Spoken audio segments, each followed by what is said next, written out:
Chapter 300. This Bull Hill that confronted the mansion of Taoist Master was really a mixed group of good and bad people. Enjoying the good fortune of the land alone, Su Fengnian sat back on the hillside and wrote a few names on the ground with the spring thunder. He asked Murong Tong Huang, "How much do you think Xianyuan Jingqing's words can be trusted?" Murong Tong Huang sneered. Even if Xianyuan Jingqing really endured the humiliation for 20 years, it's hard to guarantee that this lunatic won't attack His Highness. Killing Xianyuan Dandan and Xianyuan Jingxian, this person will definitely die. But Xianyuan, the Grand Master of Swordsmanship, has been guarding Mount Hui for hundreds of years. How can His Highness's 100 cavalrymen easily suppress him? It's better to let two tigers fight than to lure the tiger away. I don't believe that Xianyuan Jingqing, as the legitimate son of Xianyuan sect, didn't have a few unknown schemes in the past 20 years. Once His Highness dies in the Bull Hill, Beiliang will only vent his anger on Mount Hui.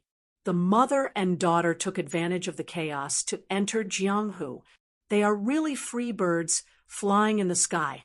If Xianyuan Jingqing is really sincere, kowtowing to His Highness 3 times and exposing his own scandal is nothing. Su Fengnian nodded. It's probably true that Xianyuan Jingqing wants to turn against his family. Su Fengnian sighed. 20 years to achieve immortality through unorthodox methods and overturn hundreds of years of foundation with his own strength. Why does it sound so chilling? Murong Tong Huang had a pair of silkworm eyebrows, but he usually looked more charming than heroic. At this time, he raised his eyebrows and smiled even more gloatingly. The Xianyuan family should have fallen apart and died long ago. Su Fengnian took the hawthorn from Huang Man and sat cross-legged. He put the hawthorn in his robe and threw one into his mouth. He waved to Murong Tong Huang and said, "Don't be in a hurry to say angry words." The onlooker sees the situation clearly. You're half an outsider. We're not in a hurry to go up the mountain. You can talk about it casually and see if you can find some clues. No matter how inexplicable it is, in the end, there are only 2 paths, go up the mountain or not. Murong Tong Huang nodded and said, "Going up the mountain, Your Highness has to take a lot of risks. I'm afraid this is also the original intention of Xianyuan Jingqing to endure until now. He may not be willing to fall out with his family until he has a chance to rely on a strong external force.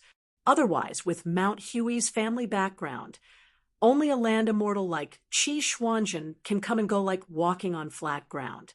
Xianyuan Jingqing is obviously not so strong. When the snipe and the clam fight, the mother and daughter will reap the benefits. In fact, it's better if Your Highness doesn't go up the mountain. Or rather, you can go up the mountain slowly and let Xianyuan Jingqing fight with all his strength. I believe that by that time, Hui Mountain's vitality will be greatly damaged.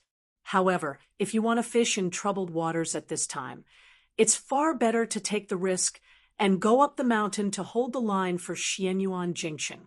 Su Fengnian always couldn't finish the hawthorn because he almost finished one. Huang Man had already carefully wiped a handful with his sleeve.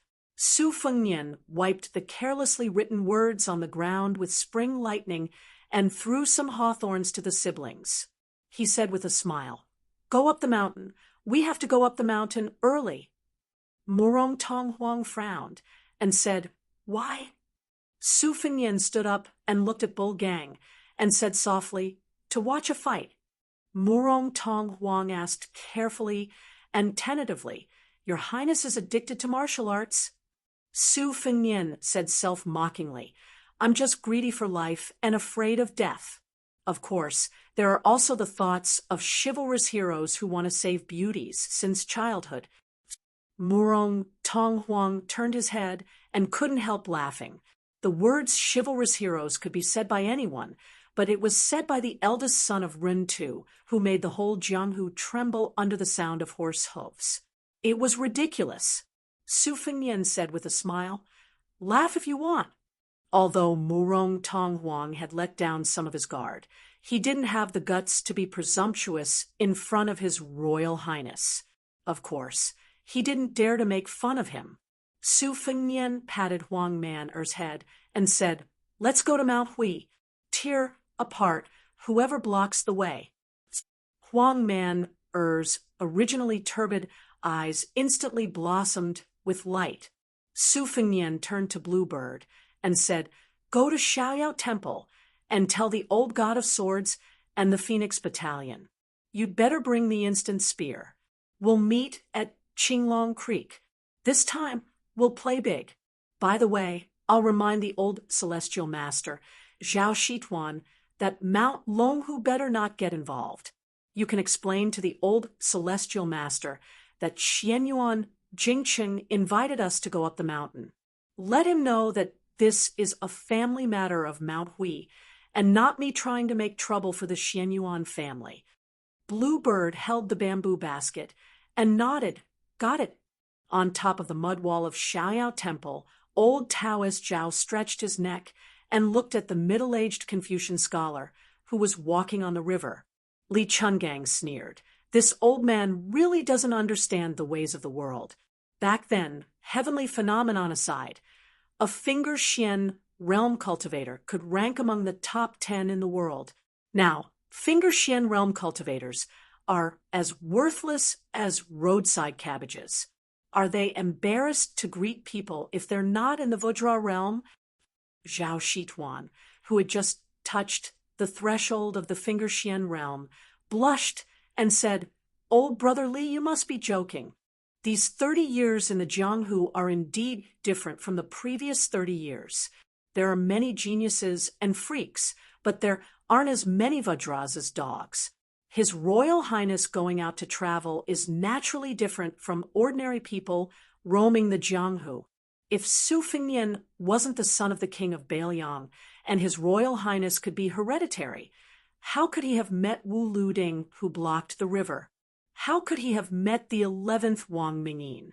Even more so, he wouldn't have been humiliated by Xianyuan Jingcheng, who had just arrived at Mount Longhu. It's not that the Jianghu is changing too quickly, but that old brother Li is following this brat who's too eye-catching. How could a Jianghu person without any ability dare to humiliate himself in front of the heir of Beiliang? Let's not talk about old brother Li. These 100 elite Phoenix Battalion are enough to make a big pot of water. Small fishes and shrimps would have been slapped to death long ago." Li Chungang snorted and said, "What's up with this Xianyuan Jingcheng, who floated down the bull mound?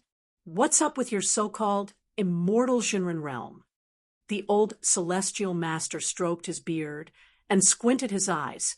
"This young man has a tough life. He's very talented, but as the eldest grandson of the Xianyuan family, he chose not to walk the path of martial arts. When he went down the mountain to take the imperial examinations, he fell in love with a Jianghu woman who didn't know how to repay kindness.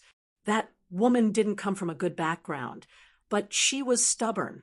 She probably didn't want to be brought up to Mount Huishan. Xianyuan Pan saw the opportunity and used both the carrot and the stick to dual cultivation. As for whether Xianyuan Pan had the intention to force his grandson to practice martial arts, only God knows. In the past 20 to 30 years, Xianyuan Pan had devoted himself to cultivating the joyful Zen and the art of sex. He had no taboos at all. A few yellow crowns from Mount Longhu had been killed by him. However, those Taoist nuns were also strange. After the incident, they did not say a word. Instead, they took the initiative to be cauldrons at Yunyu Zhang's side. Xianyuan Pan's ability to control people was impressive. Ha! This old bastard was already popular with women when he was young. I heard that in the past 2 years, he took a fancy to Xianyuan Jingqing's daughter, Xianyuan Qingfeng. I guess this time he finally crossed Xianyuan Jingqing's bottom line and no longer swallowed it. However, I'm not sure how Xianyuan Jingcheng became an immortal Jinren. I only know that this kid has been borrowing books from the Celestial Master residence for the past 20 years. He's always been on good terms with my arrogant nephew, Zhao Danping. How strange. I'll have to ask Zhao Danping later. The old god of swords sneered, looking at his ocean of qi. It's the reverse path of seeking death. It's not worth mentioning. The old celestial master said regretfully, if this kid wasn't so eager for success, the land of bliss on the stone tablet would be worthy of its name. The old god of swords spat and said, if he didn't seek death and used his life to exchange for the realm, would he just watch his daughter enter the mouth of that old bastard Xianyuan Pan? Zhao Shituan put his hands in his sleeves and sighed continuously. He frowned and said, brotherly, do you think His Royal Highness will take over this hot potato? Li Chungang said without hesitation, nonsense! It's at least a battle of Xian finger against Xian finger. It might even be the peak battle of celestial phenomenon. Would that kid not go? Zhao Shituan still sighed and said, if that's the case, Jiangdong Xianyuan will really be unable to recover for at least 30 years. Li Chungang sneered and said, Xianyuan and Sword Pool are already a few levels lower than the Wu family's sword tomb. Back then, the Wu family's sword master came out and defeated 10,000 riders with 9 swords. That's true glory. Xianyuan and Sword Pool are nothing. Can they stand shoulder to shoulder with the Wu family's sword tomb? It's all the flattery of those bastards. In the Jianghu, seeing Blue Bird carrying a bamboo basket of hawthorns towards Xiaoyao Temple, the old god of swords asked, are you going to mount Huishan later? The old celestial master laughed bitterly and said, I'm not feeling well. Li Chungang floated down the wall and said disdainfully, old woman, you still have such matters? Zhao Shituan stared but didn't dare to refute. Li Chungang added insult to injury and said, aren't you afraid that your disciple will be at a disadvantage? The old celestial master suddenly became spirited and said happily, my disciple won't be at a disadvantage. It's not that I'm boasting, but the number of people who can hurt Huang Manor can be counted on one hand. But if you want to kill my disciple, there might be 1 or 2 in Mount Longhu, but there aren't any in Mount Huishan. Next should be a small climax. Chapter 301. The buildings on the Bull Mound were very particular, with a strict hierarchy and complicated rules. For example, the rear courtyard where the eldest branch lived was small, but it had everything. There was also a banquet hall, vermilion lacquer, carved red sandalwood, and flying beasts. A large plaque hung on the wall with the words, Heavenly Eternal Winter. There was a courtyard in front and a garden in the back. The east and west wings had a building above them, and there was a large glazed vat half the height of a person in the courtyard. It could hold several thousand caddies of water, and there were 8 or 9 lotus flowers planted there. They were slender and elegant, their roots visible, and a dozen or so fat red carps leisurely swam inside. It was early autumn, and yellow leaves covered the bluestone tiles under the eaves between the red walls and green tiles. No one cleaned the place, so it was cold and cheerless. A woman in a gorgeous palace dress stood in front of the glazed fish vat, holding a small porcelain bowl. She tossed bait into the vat, attracting red carps to swim happily. Her posture was graceful, and her expression was languid. A tall and sturdy man in gorgeous clothes walked straight into the courtyard. A maidservant beside the woman hurriedly lowered her head, not daring to look at him. The middle-aged man's hands were on the edge of his onyx belt, and he habitually gave off an arrogant feeling. Even though he should be calling the woman sister-in-law in this courtyard, he still refused to restrain his arrogance. He raised a hand and waved, driving away the maidservant who was staring at her feet.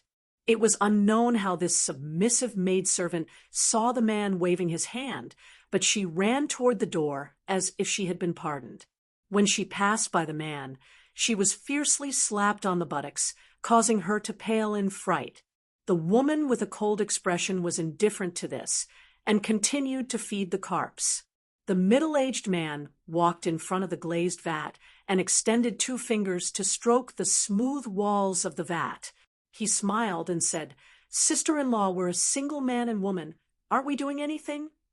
The woman stared at the carefree red carps and coldly said, "Xianyuan Jingxian, aren't you afraid that if you swallow my dumplings, you'll burn your tongue along with your heart, liver, spleen, and kidneys?"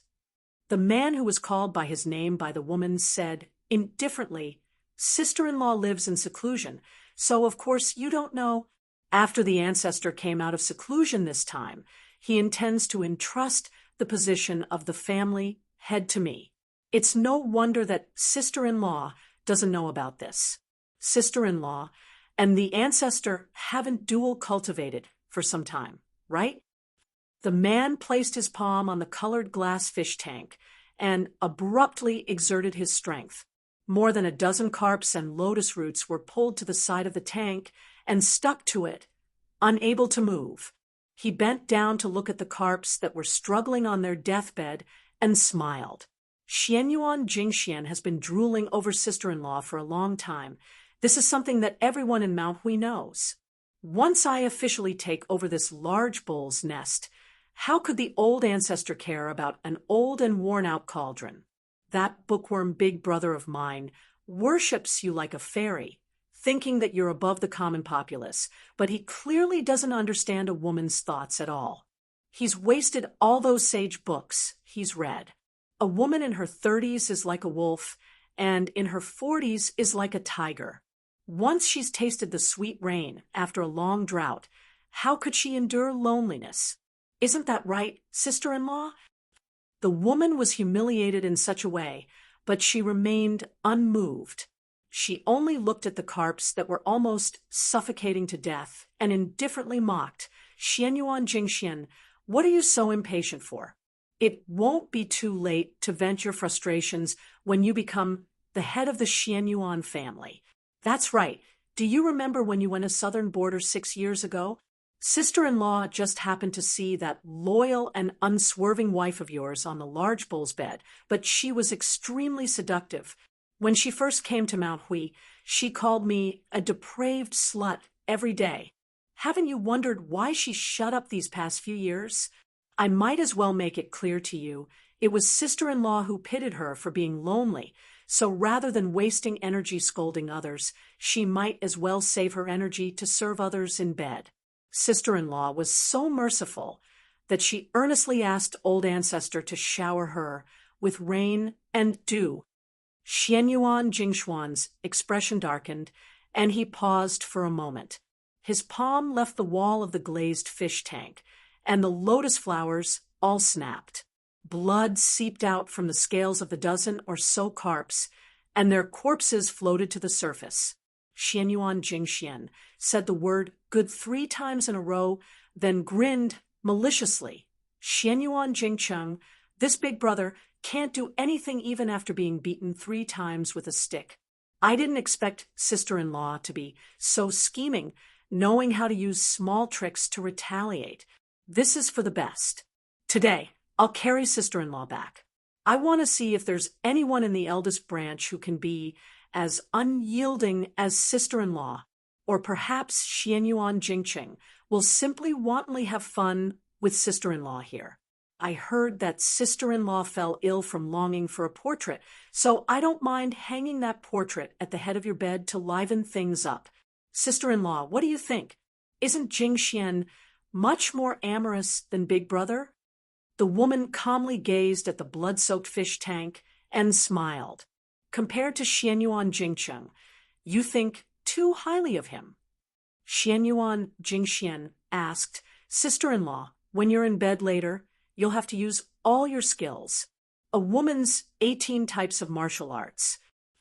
Xianyuan Jingxian, "You're worse than an animal." An angry roar came from the door. When Xianyuan Jingxian heard the familiar voice, he couldn't be bothered to turn around. He laughed indulgently and said, "Qingfeng, I heard that the bastard surnamed Yuan you thought so highly of is already half dead, so your mother's fate today will be your fate in a few years. Uncle has the patience to wait for that day." Uncle might even wonder if Qingfeng already has a young daughter by the time he reaches 60 years of age. In the past, I didn't understand the meaning of the words enjoying the blessings of the land alone on the stone tablet, but now I understand that this kind of blessings is truly something that only immortals can enjoy.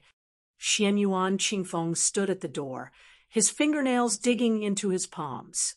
When she saw her daughter, a trace of panic finally flashed through the woman's eyes. She coldly said, "Qingfeng, leave this place." Xianyuan Jingxian clicked his tongue and laughed. What a touching mother-daughter relationship. Chapter 3:02. A series of untimely coughs could be heard. Xianyuan Jingxian was stunned and slowly turned around. When he saw a figure appear in the doorway, he was subconsciously startled, but he was immediately amused by his own panic. He stood next to the large glazed vat and unbridled guffawed. The reason why he was surprised was because Xianyuan Jingxian knew that anyone could set foot in this large sex inner court except for the man at the doorway. And that man just so happened to be the husband of the woman behind Xianyuan Jingxian. How absurd was this? Back then, his wife in her prime would rather dual cultivate with the old ancestor, causing the eldest son of the first wife to become a laughingstock. She would rather stare blankly at a yellowed portrait for 20 years than look directly at her husband. No one would believe it even if he told them. Xianyuan Jingxian, who was on the verge of tears from laughing, wiped the corners of his eyes with a sinister expression. He remembered the warm scene of the three brothers standing on the Aspiration Cauldron Pavilion's river-gazing platform when they were children, standing on their tiptoes and leaning against the railing. He clearly remembered that his eldest brother said that he wanted to be a civil official whose name would go down in history. His second brother said that he wanted to revive the family's prestige and surpass the Wu family's sword tomb, and Xianyuan Jingxian declared that he wanted to be a martial artist like Wang Xianji, who could smash the enlightened masters of Longhu into meat patties with a single punch. The three brothers were still as close as brothers at that time, but after they grew up, the three of them had completely different futures.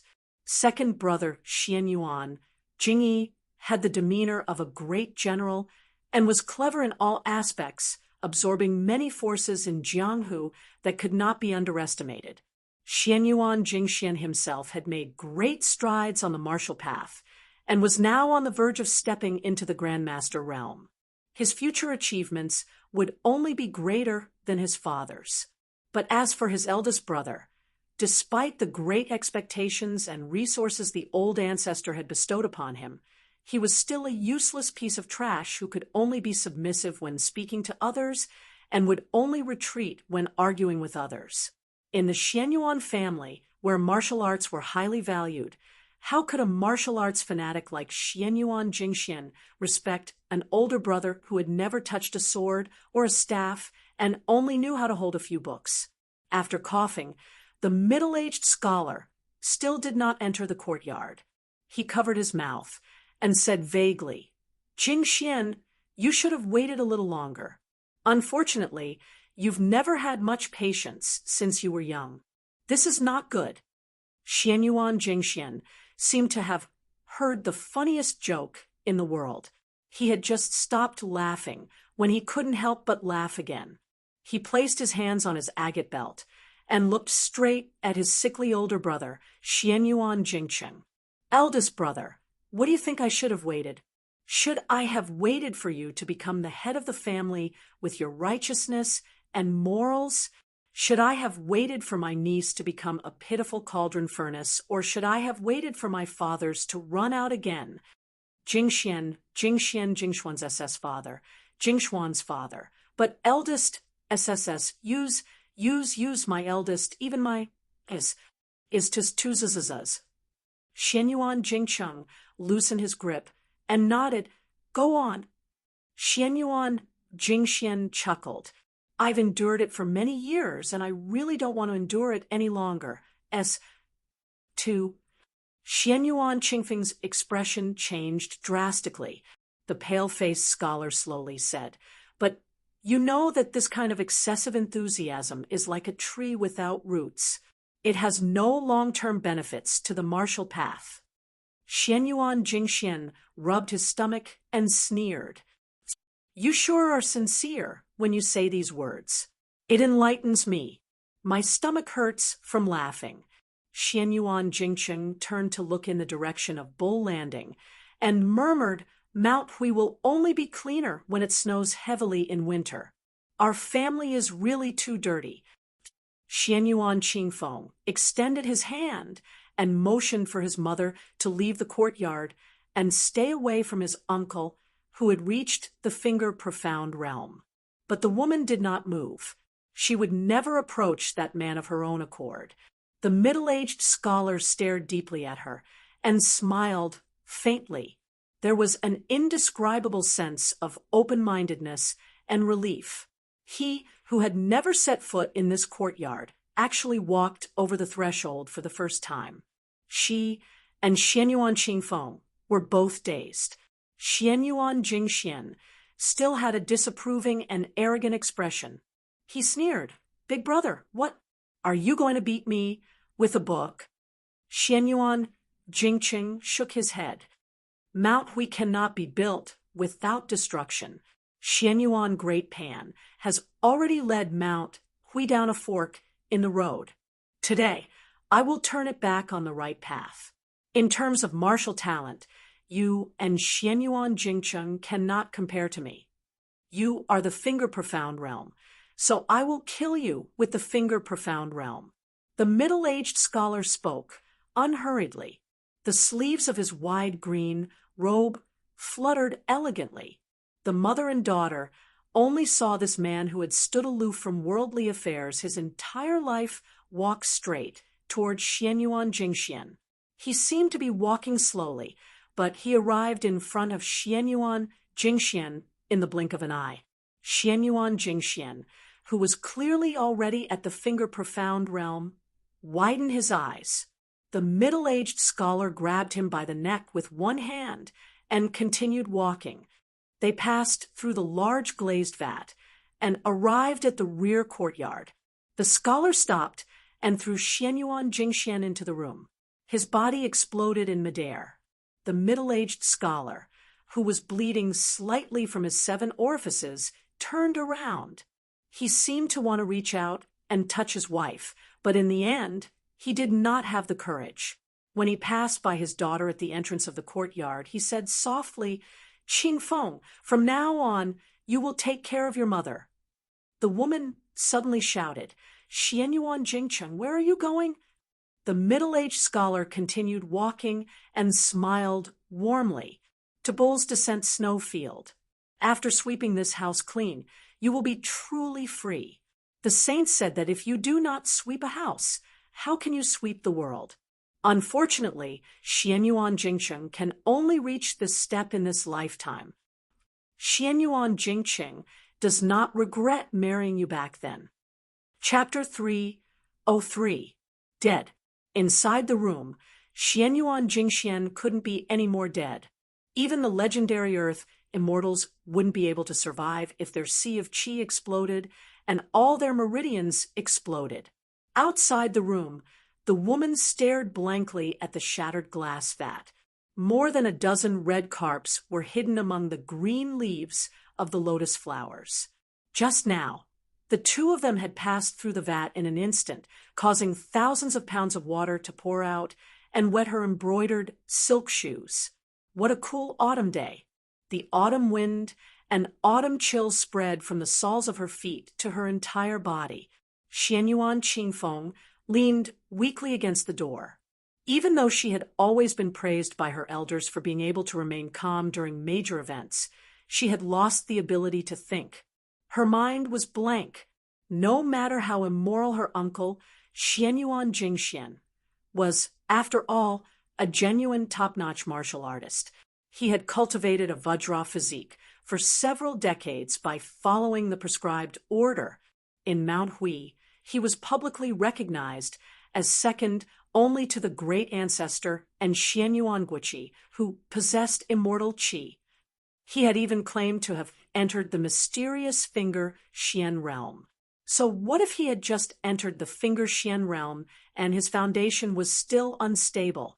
Only after reaching the Finger Xian realm could one truly become a towering tree that stood tall in the martial arts world. Taoist enlightened masters had hopes of ascending.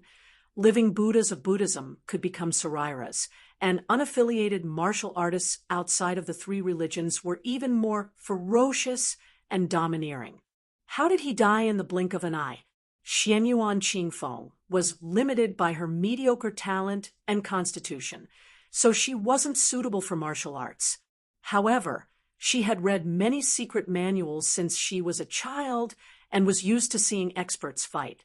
She especially had a photographic memory, so her eyes were very sharp. She could see that after Xianyuan Jingxian lost focus for a moment, he actually wanted to kill his opponent very quickly. However, his opponent didn't give him the chance at all. There was probably no way to die in peace more than this. As a Finger Xian expert, he was casually walked up to him and killed in a single move. In that instant, Xianyuan Qingfeng saw through some secrets. Xianyuan Jingshuan's body was like that of a Buddhist heavenly king's Vajra, although he was still 2 levels away from the celestial phenomenon realm, where both the inside and outside of his body were in harmony with the world. At the very least, his body had already formed a majestic image of its own. The reason why it was shattered with a single strike seemed to be because after being grabbed by the neck, Xianyuan Jingxian had used a tyrannical and vicious method to guide the flow of qi. It was like the tortoise and serpent of the northern black tortoise entangling with each other, which ultimately caused his meridians to explode inch by inch. Xianyuan Qingfeng wanted to say something, but hesitated. His lips trembled as he realized that he didn't know what to say. When she saw that her mother was about to turn around and enter the house, she finally gathered her courage and asked, "Mother, are we really not going to Bull's Descent Snowfield?" The woman turned her head and asked, "Are we going to see how Xianyuan Jingqing seeks death?"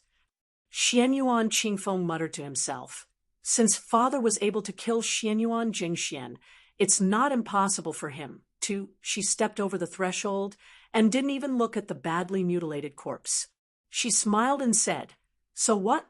If Xianyuan Jingqing is not the Xianyuan Jingqing that we mother and son know, I will regret it so much that my intestines turn green, and I will cry like a weeping beauty to beg him to change his mind. Afterwards, we will treat each other with respect and grow old together at Mount Hui."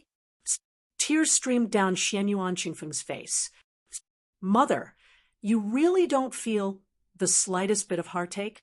She smiled and said, I have long since forgotten the feeling of heartache. If you want to go, then go to Snowfield. Mother wants to be alone for a while." An old mama, who had watched Xianyuan Qingfeng grow up, hurriedly rushed over and respectfully reported, "Madam, miss, for some reason, Lord has gone to Snowfield alone." At the foot of the mountain, someone claimed that Lord had invited him to Bull's Descent Snowfield as a guest. It seems to be that domineering heir of Baelyang. He has already begun to climb the mountain and will soon arrive at East Sect. Those who blocked the way at the estate were all torn apart by an unremarkable youth. His methods were extremely swift and fierce. Rumor has it that the divine swordsman Li Chungang, who humiliated our Xianyuan family in the past, was also among them. Second Master has already brought people to stop them. After climbing the Bull's Descent Snowfield, there was a jade passageway paved with 300 steps and a memorial arch built across the road. This was Mount Hui's Xianyuan sect's sect. The words, "Reach the peak of perfection," were written on the plaque, and the words, martial Dao contract Kunlun were written on it. Their neighbor, Mount Longhu, also had a similar structure. All civil and military officials had to dismount from their horses in front of the tablet to demonstrate the reverence of the ancestral court of Taoism. When it came to Mount Hui, it was a reminder to all the Jianghu people who came to visit to voluntarily remove their swords and sabers. It wasn't that there weren't arrogant and boorish martial artists who didn't want to follow the rules, but those who succeeded like Li Chungang could be counted on one's fingers. The vast majority of them were thrown off the bull's descent snowfield. The sallow and emaciated Su Longxiang was in a killing frenzy. He was simply invincible. Chapter 304. One must know that Mount Hui was said to be home to nearly 1,000 martial arts elites. The Xianyuan family dominated the southeast and could be divided into several types of people. The first type was the direct descendants of the family who were born with the surname Xianyuan. This branch was led by the third branch of the Mount Hui family. Under the head of the family, Xianyuan Guiqi, there were Xianyuan Jingxian and Xianyuan Jingxian supporting the family. Together, they formed the most luxuriant martial arts tree in the southeast of the dynasty. These people had the innate advantage of being close to the family. Based on their bloodline and talent in martial arts, they could go to the One Ding Pavilion to obtain secret manuals. Then there were the lackeys that Xianyuan had raised with both secret manuals and a lot of money. There were two kinds of lackeys. Those who were of noble status were guests and enjoyed good treatment in Mount Huishan. Those who came from humble backgrounds and were not strong enough had to work hard for the Xianyuan family with their tails between their legs in order to earn a living. If Yuan Tingshan did not have a relationship with Xianyuan Qingfeng, he would belong to this camp and had to rely on his own ability to get what he wanted. Then there were the private forces that Xianyuan had carefully cultivated.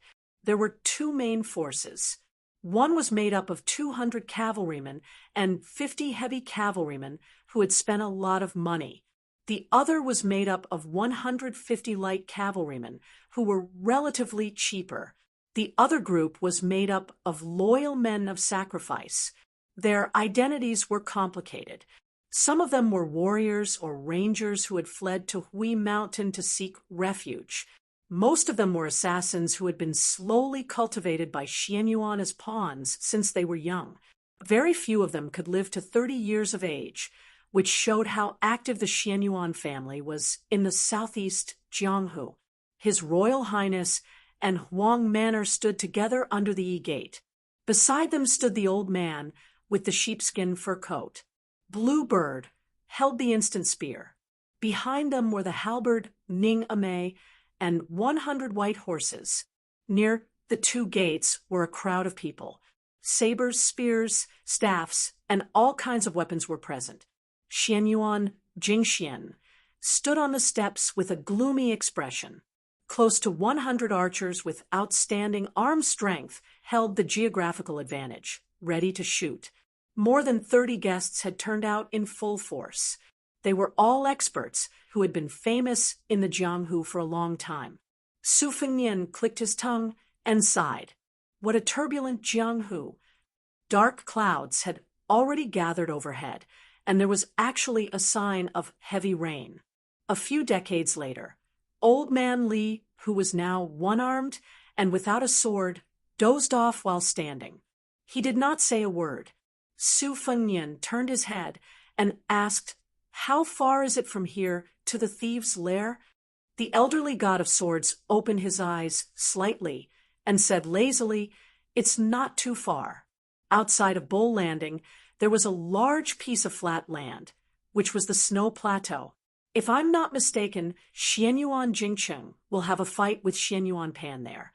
It is indeed a good place for people to die. Su Fengnian felt a headache coming on. There are so many first and second-rate experts, and a few hundred men of sacrifice. How are we going to get past them? Li Chungang grumpily said, "This old man can easily pass through by himself." As for you, if you want to fight force with force, then you'll have to wait to die here. Do you think that the foundation of a large clan that has been established for hundreds of years is just for show? Su Fengnian whispered, to catch bandits, first catch the ringleader? The elderly god of swords thought for a while and said, you mean to take down Xianyuan Jingcheng? Su Fengnian smiled and nodded, eager to give it a try. The elderly god of swords rubbed his chin and narrowed his eyes. If this old man were to personally take action, it would be simple. However, without this old man's effort, you'll just sit back and watch the show. Kid, let Huang Man yell first to show your strength and tear a few people apart before talking about anything else. Then, let this girl beside you, who can play anything but the instant spear, hold the fort. When this old man will take action, it will depend on his mood. Don't worry, I won't make you wait too long. This old man was also very curious about how high Xianyuan Jingcheng could reach if he did not hesitate to exchange his life for his realm. It was not too rare for heavenly phenomenon experts to fight each other, but it would be interesting if both of them were trapped in a situation where they would fight to the death. If half a land immortal accidentally popped out, it would be a feast for the eyes. Kid, you don't have any other abilities, but you're just SOSO at stealing from others. Looking at Huang Man, taking large strides forward, the elderly god of swords said with slight sadness, this old man's painstaking efforts back then have been wasted. Xianyuan Jingcheng finally appeared after much difficulty, yet he still rebelled. This big tree has been hollowed out in the hands of Xianyuan Jingcheng. In the end, it is still going to fall. Great Snow Plateau. The middle-aged scholar walked slowly against the wind.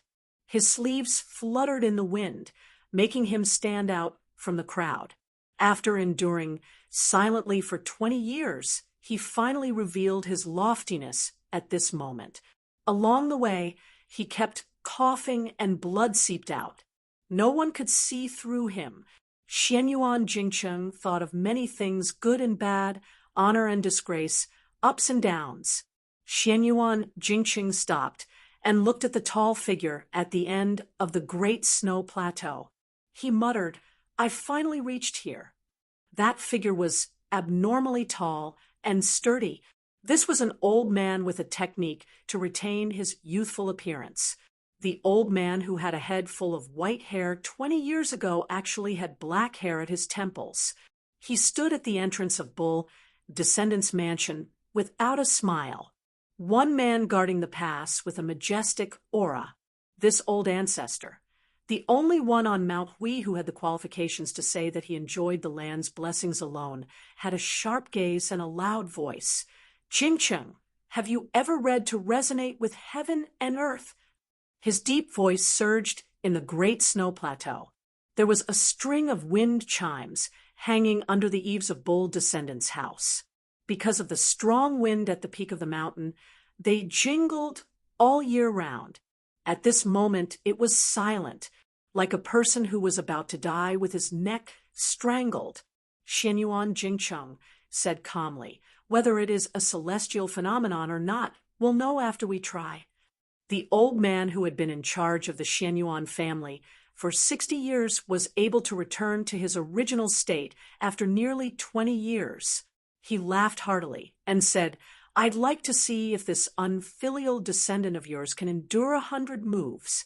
Xianyuan Jingcheng, who no longer needed to painstakingly suppress his realm, raised his hand. He stepped out with his right foot and bent his left foot slightly. He stretched out one hand and pulled back the other. It was too wonderful for words.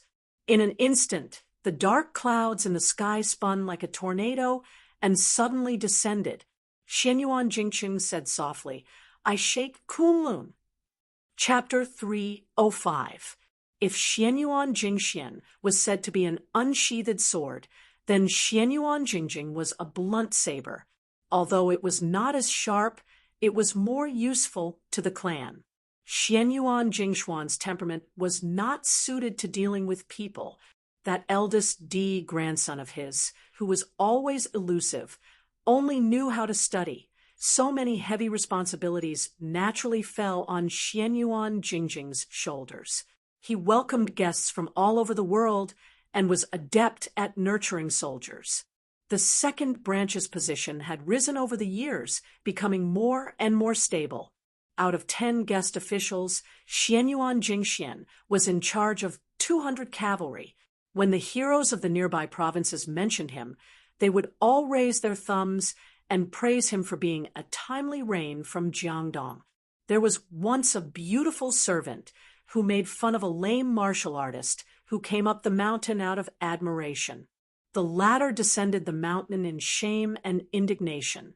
When Xianyuan Jingxian heard this, he immediately cut off the head of his favored servant and carried it down the mountain to beg for forgiveness. At that time, this martial artist was just a nobody in Jianghu, but now he was a guest official of Mount Hui.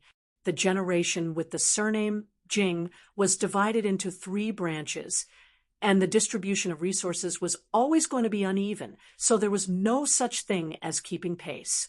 The eldest D grandson, Xianyuan Jingcheng, was already recognized as a withered tree with sparse branches and leaves, without any shade to speak of. Xianyuan Jingxian was too domineering, even daring to say that he would eat dumplings and eat sisters-in-law. Coupled with his self-confidence in his grandmaster realm, it was hard to avoid suspicion that he was 1,000 miles away from others. Did Xianyuan Jingjing have any thoughts of moving into Yunyu town in the future? Now that he was riding a tiger, it was hard to get off. He himself did not want to, but with everyone propping him up on the bonfire, it seemed that he had no choice but to fight for it. In the family, there were only free and unfettered dogs, but no free and unfettered people. His eldest brother, Xianyuan Jingcheng, had already given him the desolate fate of not fighting for it. Xianyuan Jingshuan's appearance was dignified, and when he was young, he was known as an elegant young master of Jiangdong. However, his temperament was honest, and his sharpness was restrained, so it was very easy for people to feel close to him. At this moment, Xianyuan Jingxian had a headache as he faced off against those uninvited Beiliang barbarians, but he wasn't afraid.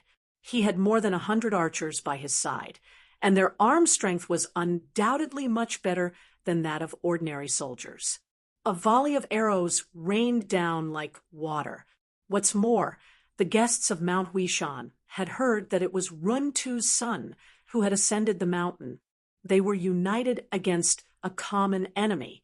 Even those from Third Brother's side had rushed over after hearing the news. In Xianyuan Jingzong's opinion, if the other side did not have the support of the old divine swordsman Li Chungang, it would be like using a butcher's knife to kill a chicken.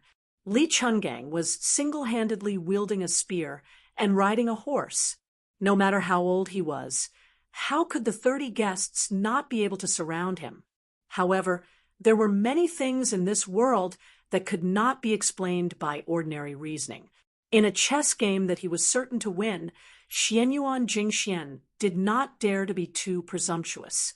If he really got carried away and accidentally slaughtered that Beiliang heir, what good would that do for Mount Hui? Xianyuan Jingxian gazed at His Royal Highness under the Yi sect. There was a great disparity in numbers between the two sides. Since victory was already in his grasp, he only needed to control the strength of his blows. Xianyuan Jingshuan's thoughts drifted. He was confident that his martial arts talent was not inferior to his younger brothers, but these past few years, his father, Xianyuan Jingxian, had devoted most of his time to the sword.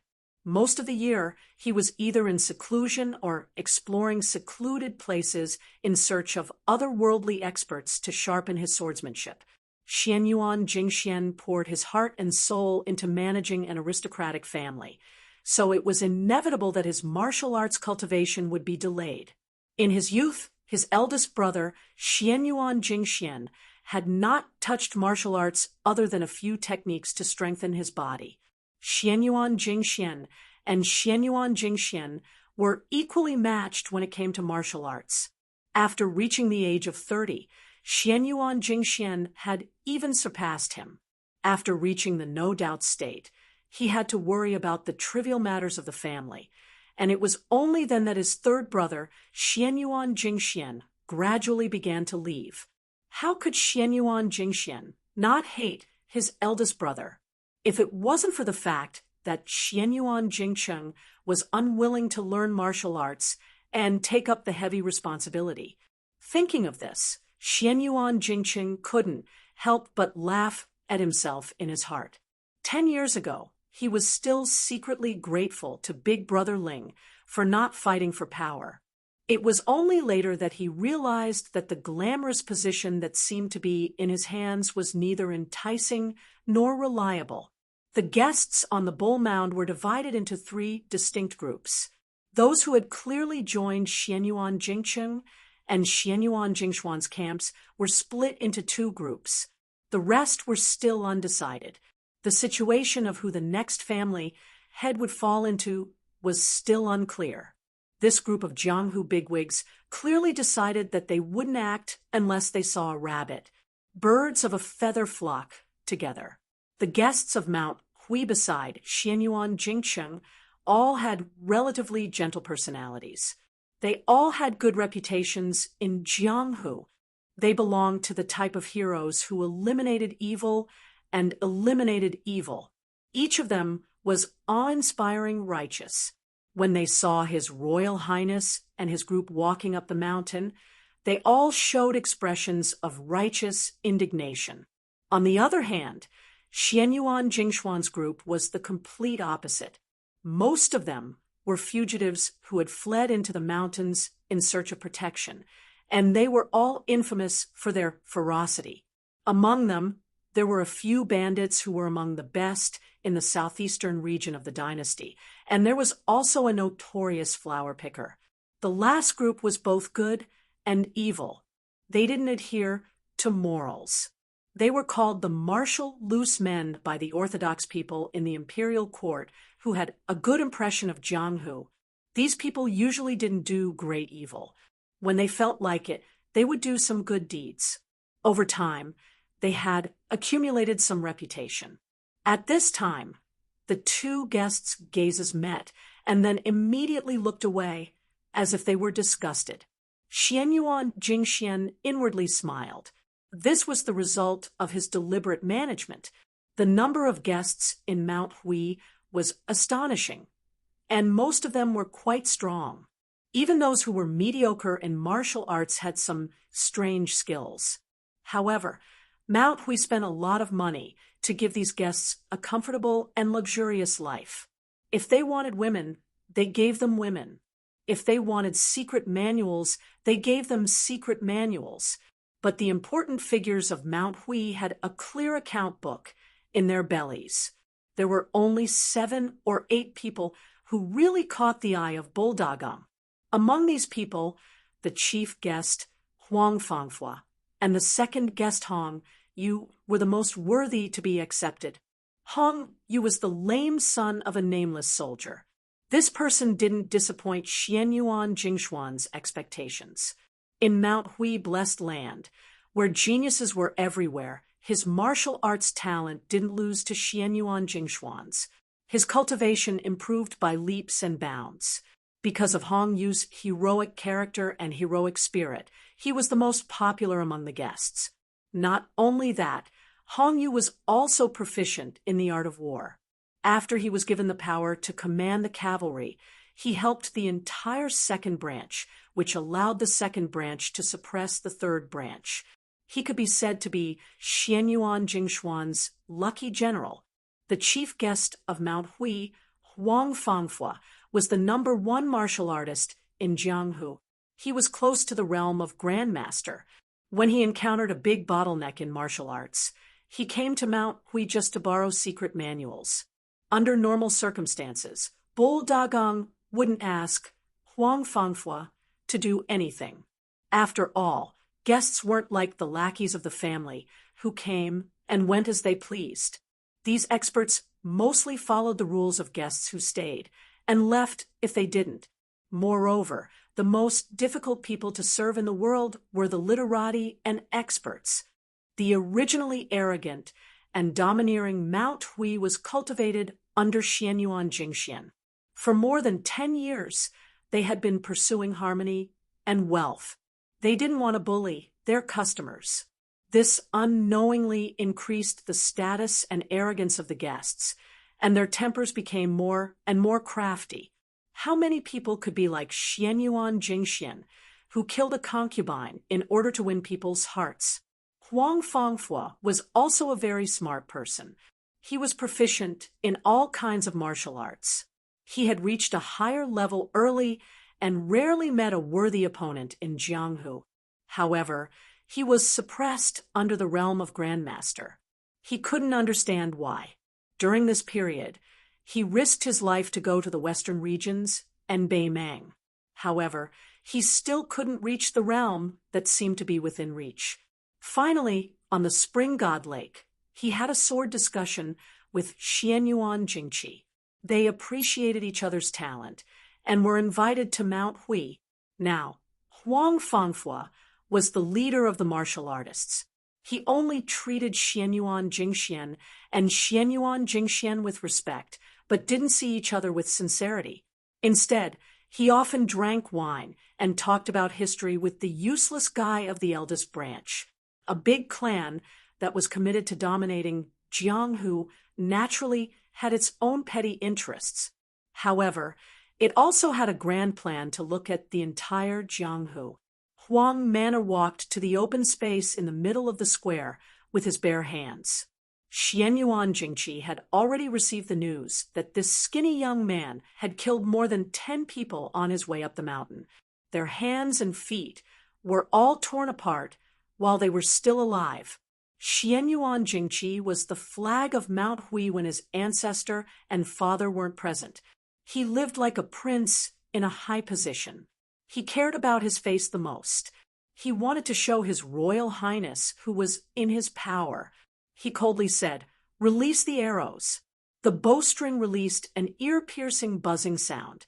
The arrows flew like locusts towards the young man who didn't know whether he was dead or alive. The first-grade initial realm of Vajra was derived from the teachings of Buddhism. It meant that the Buddha's body was immortal.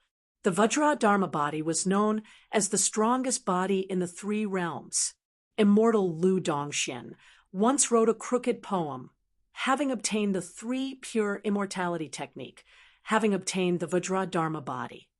He said that this poem was crooked because it mixed up Buddhism and Taoism. However, the younger generation didn't dare to look down on it. Thus, the Vajra realm was seen as the minor immortality realm in Taoism. It was to show the difference between great immortality and great immortality. Most of the pre-celestial cultivators who reached the Vajra realm used the energy in their body to borrow the power of the immovable Kunlun. They were invulnerable to weapons and axes. Below celestial phenomenon, the Vajra finger and Xian finger were the same. Li Chungang said that there were as many Vajra realm experts as there were hairs on a cow. He really overestimated the current Jianghu. It was because of his royal highness that ordinary people wouldn't be able to see a Vajra realm expert show off their skills. They wouldn't even be able to see a master realm expert who was only a step away from the first-grade realm. The arrow drew an arc in the air and went straight for Huang Manor. A martial artist who was proficient in archery would be much more accurate and powerful than an ordinary archer. Xianyuan Jingyi squinted his eyes and waited quietly. The young man couldn't dodge in time and was shot like a porcupine. Hong Piao was born with a short stature. In terms of appearance, he wasn't very eye-catching. He was worlds apart from the head honcho Huang Fangfua. However, Hong Piao was bold and meticulous. He was a typical boorish man who could embroider. Seeing the rain of arrows flying towards him, he said worriedly, "Sir, I heard that old celestial master Zhao secretly took in a disciple. It's the young prince of Baliang. His martial arts foundation is extraordinary. Could it be this person? If he angered Bailiang Palace and Mount Longhu at the same time, wouldn't there be endless trouble? Xianyuan Jingyi laughed softly. You guessed that he's the young prince of Bailiang, but I don't know. Moreover, since he's Zhao Shituan's disciple, he should have some power. Otherwise, do you really think that the Great Bull Gang is like the taverns and tea houses at the foot of the mountain that you can come and go as you please? Xianyuan Jingyi and Hong Piao were both stunned. Chapter 306. The flying locusts fell from the sky aggressively. There was no sign of the young man's chi dynamic. He did not dodge and reached out to deflect a few arrows. Those that could not be deflected in time were shot at his body. However, the arrows that were shot at him were all broken as if they hit a metal rock. It was the result of hitting a rock with an egg. A few arrows that were calculated in the direction of the young man's escape hit the ground and created a burst of sparks. It was obvious that the archer's strength was great, and the arrow's momentum was fierce. This made the scene even more strange. Since the young man did not use chi dynamic to strengthen his body, how could he deflect those arrows? The guests of Mount Hui, who knew their stuff, looked at each other in dismay. Huang Feng Fo said indifferently, "What a good-born Vajra state. In the past, I only heard the seniors talk about strange things, and I did not dare to believe it. Today I have opened my eyes." At the edge of the guests, there was a handsome man who was waving a fan in autumn. Although he had a pair of peach blossom eyes, there was an evil aura around him. There were more than 10 women painted on the front and back of the fan, with their names and families written on it. There were more than 20 words to describe their romance. These women were all under his evil clutches. There were more than 10 fan of beauty, and they were all carefully kept. They said that they were to be passed on to their descendants as family heirlooms. This self-proclaimed master of love and painting had been unrestrained in these years. If he had not poisoned a county chief's daughter 2 years ago and completely angered the government, he would not have come to Mount Hui to live under people's skin. The mountain was not as happy as the foot of the mountain. It was true that Mount Hui had beautiful mountains and clear waters and beautiful women, but this land's happiness was exclusive to the direct descendants of Xianyuan. He had been dissatisfied for a long time and complained a lot. This person's reputation was extremely bad. It was hard to imagine that such a perverted thief who everyone wanted to kill could write so many heroic poems that said, "Life is only 100 years, but to scold to one's heart's content for eternity." When he saw the young man who was said to be the heir of Bailiang with a sword, he was quite displeased. There were 2 kinds of people he hated the most in his life. One was ugly women who would dirty his eyes. The other was men who were more handsome than him. He could ignore the former, but the latter would most likely be tortured by him until they were disabled. The young man's strength was amazing, but he thought about it and saw that the young man's expression was dull and dull. He felt that he was just a brute. He was not afraid of this at all. To be a flower thief, the most important skill was to be able to escape. Therefore, his lightness skill could be ranked at the top of Mount Hui, where there were many masters. He felt that staying in Mount Hui was really boring and boring. Some of the beautiful women were divided up and could only be seen but not eaten. It was too annoying. Mount Hui was full of hidden dragons and crouching tigers. Climbing over the wall to pick flowers was no different from suicide.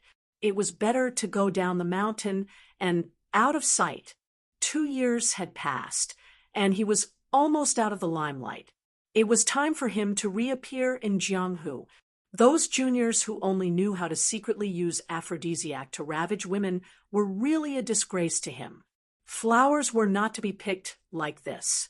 The highest level of flower picking was to pick them and enjoy them before planting them back in the pot. This way, they would be more delicate and beautiful than rashly breaking them and losing their vitality. Since he was going down the mountain, he had been eating and drinking well in the bull gang for 2 years. He had to return a favor. Today's situation was tricky. He was sure that many of the guests in Mount Hui were afraid of the king of Beliang's name and did not dare to make a move. But he was different. Behind the mountain, I don't care if you're the king of heaven or a different surname. Huang Manor turned around and looked at Su Fengnian. After getting permission from his eyes, he started to run. You're not allowed to use such a desperate move, like the Overlord's armor removal. If you can't beat us, then run. It's okay to lose face. As long as there's life, there's hope. Sooner or later, we'll be able to get back at you. His Royal Highness turned around and teased Bluebird. As he spoke, he felt a little regretful. It was a pity that Wen Hua wasn't present. Otherwise, in such a lively scene, he might not be good at fighting, but his scolding skills were definitely at the peak. He could scold people until smoke came out of their 7 orifices. His 18 generations of ancestors, generation after generation, he wouldn't repeat half a word. Su Fengnian, who had learned a lot of verbal skills from the village women, had to admit that he was inferior and was unwilling to admit defeat. That year, when he met Xianyuan Qingfeng, whom he mistakenly thought was Xianyuan Qingfeng, it was nothing more than a fart of 2 debauches refusing to give way to a well-bred young lady.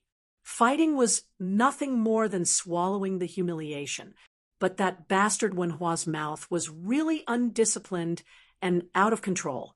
He called a dog his father and called her mother. He even spouted nonsense about how her armpit hair had a body odor that could smoke mosquitoes. He even did the vulgar action of taking off his pants and revealing his 2 buttocks in public. Even if Xianyuan Qingfeng was a bodhisattva with a good temper, he would still get angry and beat him up. This time, on this trip to Mount Hui, he didn't have Wen Hua, who was comparable to a land immortal in terms of quarreling skills, to accompany him. Bluebird held her spear and rushed out. Her figure wasn't as surprising as Huang Manor's. First, it was the foolish youth, then it was the delicate girl. Other than that old god of swords, Li Chungang, this Beliang prince didn't have any other capable experts. Long Xuanyu followed the rules and asked Xianyuan Jingyi to fight. Almost at the same time, a guest elder with firm and fierce fist techniques also stepped out. Long Yuxuan saw the green-clothed female servant coming over with her spear. Xianyuan Jingyi didn't need him to say anything and signaled Long Yuxuan to deal with that impetuous girl. The youth was handed over to another guest elder to capture. The outcome was decided. Xianyuan Jingyi could be considered to have guessed the outcome, but the outcome was already decided on his side. Chapter 307. It was unknown if the guest elder, who was famous for his fist techniques, had underestimated him, but in just one exchange, he was forcefully blocked by that young man's fists. His body didn't move, but his feet sank deep into the shattered floor. Then, with a punch, the guest elder's head was chopped off. It wasn't accurate to say that it was chopped off. The entire head was smashed away by the young man. The scene was extremely bloody and cold. Long Yuxuan, who was laughing loudly and floating towards the lady in green, was about to tease her when he caught a glimpse of this scene from the corner of his eye. He was so frightened that he swallowed his words. As expected, the spear suddenly swung down and cut a 2-meter-long crack on the ground. Fortunately, he moved quickly. Otherwise, wouldn't that spear be like a watermelon being cut by a knife? That lady let the entire Mount Hui know what it meant to have a spear technique that was as strong as a swimming snake and explosive thunder. Long Xuanyu's Qinggong was undoubtedly excellent, but that red spear moved like a shadow. As long as the spear touched the ground, countless stones would be shattered. Even if it swept through the air, it would still make a whistling sound. The experienced and knowledgeable Huang Fangfua was once again shocked when he saw the young man who was born with Vajra. He muttered, "The spear Immortal King embroidery has finally appeared, but that's fine. But how can a young lady be so domineering?" Su Fengnian had been glancing at the old man with the sheepskin fur coat. If he didn't take advantage of everyone's shock to take down the leader of the bandits, Xianyuan Chongyi, it would be a good opportunity to squander. Li Chungang rolled his eyes and said, "My heart aches for that daughter. This old man doesn't understand. You clearly care about her so much, so why don't you eat her up? To a woman, this kind of care is the most practical." Su Fengnian flew into a rage out of humiliation. "Cut the crap, senior. Make a move." The old god of swords raised his chin and said in annoyance, "Wait a while more. Look over there." Su Fengnian looked in the direction and saw Xianyuan Qingfeng walking over slowly. She said to Xianyuan Chongyi in a clear voice, "My father invited His Royal Highness to Bull Hill to view the scenery and has already obtained the permission of the old ancestor." The moment she said that, there was a commotion. Xianyuan Chongyi frowned and said, "Qingfeng, don't mess around." It was obvious that he saw this niece's words as a fake imperial edict. Xianyuan Qingfeng said calmly, "Uncle, if you don't believe me, you can go and ask the ancestor yourself." Xianyuan Gong narrowed his eyes and smiled. "That won't be necessary. However, His Royal Highness wants to make friends through martial arts. Let's wait until the fight is over." He turned to the second guest chamberlain and said, "Brother Hong, are you going to spar with that junior? Only with you personally leading the formation will we be able to show the sincerity of Mount Hui's hospitality." Hong Piao was expressionless as he prepared to attack. Xianyuan Jingyi, on the other hand, was observing the subtle changes in his niece's expression from the corner of his eye. He didn't have any good feelings towards Xianyuan Qingfeng. As a woman, she wanted to seize power from him, her own uncle. She truly had a heart higher than the heavens and a life thinner than paper.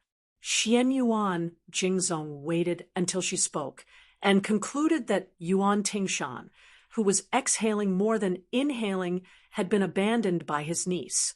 Instead, he had turned to cling to the thigh of the heir of Bailiang, hoping to borrow an external force to contend against the mansion of the old ancestor. However, did this infamous His Royal Highness have the ability to challenge the old ancestor? However, Xianyuan Jingyi understood his niece's feelings. After all, to any woman, entering and leaving Mansion of the Bull was a completely different world. Xianyuan Qingfeng's mind was already in turmoil, and she was wholeheartedly focused on smashing a broken jar. Naturally, she didn't care about Xianyuan Jingyi's erroneous guesses. In the backyard of the eldest branch, a young woman with a cold expression quietly watched the wine stove that was gradually heating up. The wine's name was Angelica, and it was sandwiched between tea leaves from Mount Hui's old tea before the rain, as well as osmanthus seeds picked every mid-autumn festival. The wine's color was golden and translucent, with a hint of green. The wine's aroma was a combination of tea and osmanthus. It was slightly bitter in the mouth, but when tasted carefully, it lingered for a long time with an endless aftertaste. This wine had the meaning of after bitterness comes sweetness, but it wasn't popular in Mount Hui. Mount Hui was also known as Yaozhao Mountain. In the ancient book classic of mountains and seas, it was recorded that Yaozhao Mountain had many osmanthus trees. However, after the Xianyuan family occupied this blessed land, they enjoyed a peaceful life for several hundred years. Perhaps it was because their good fortune didn't last long, and their luck gradually decreased, causing the old osmanthus trees to die one by one.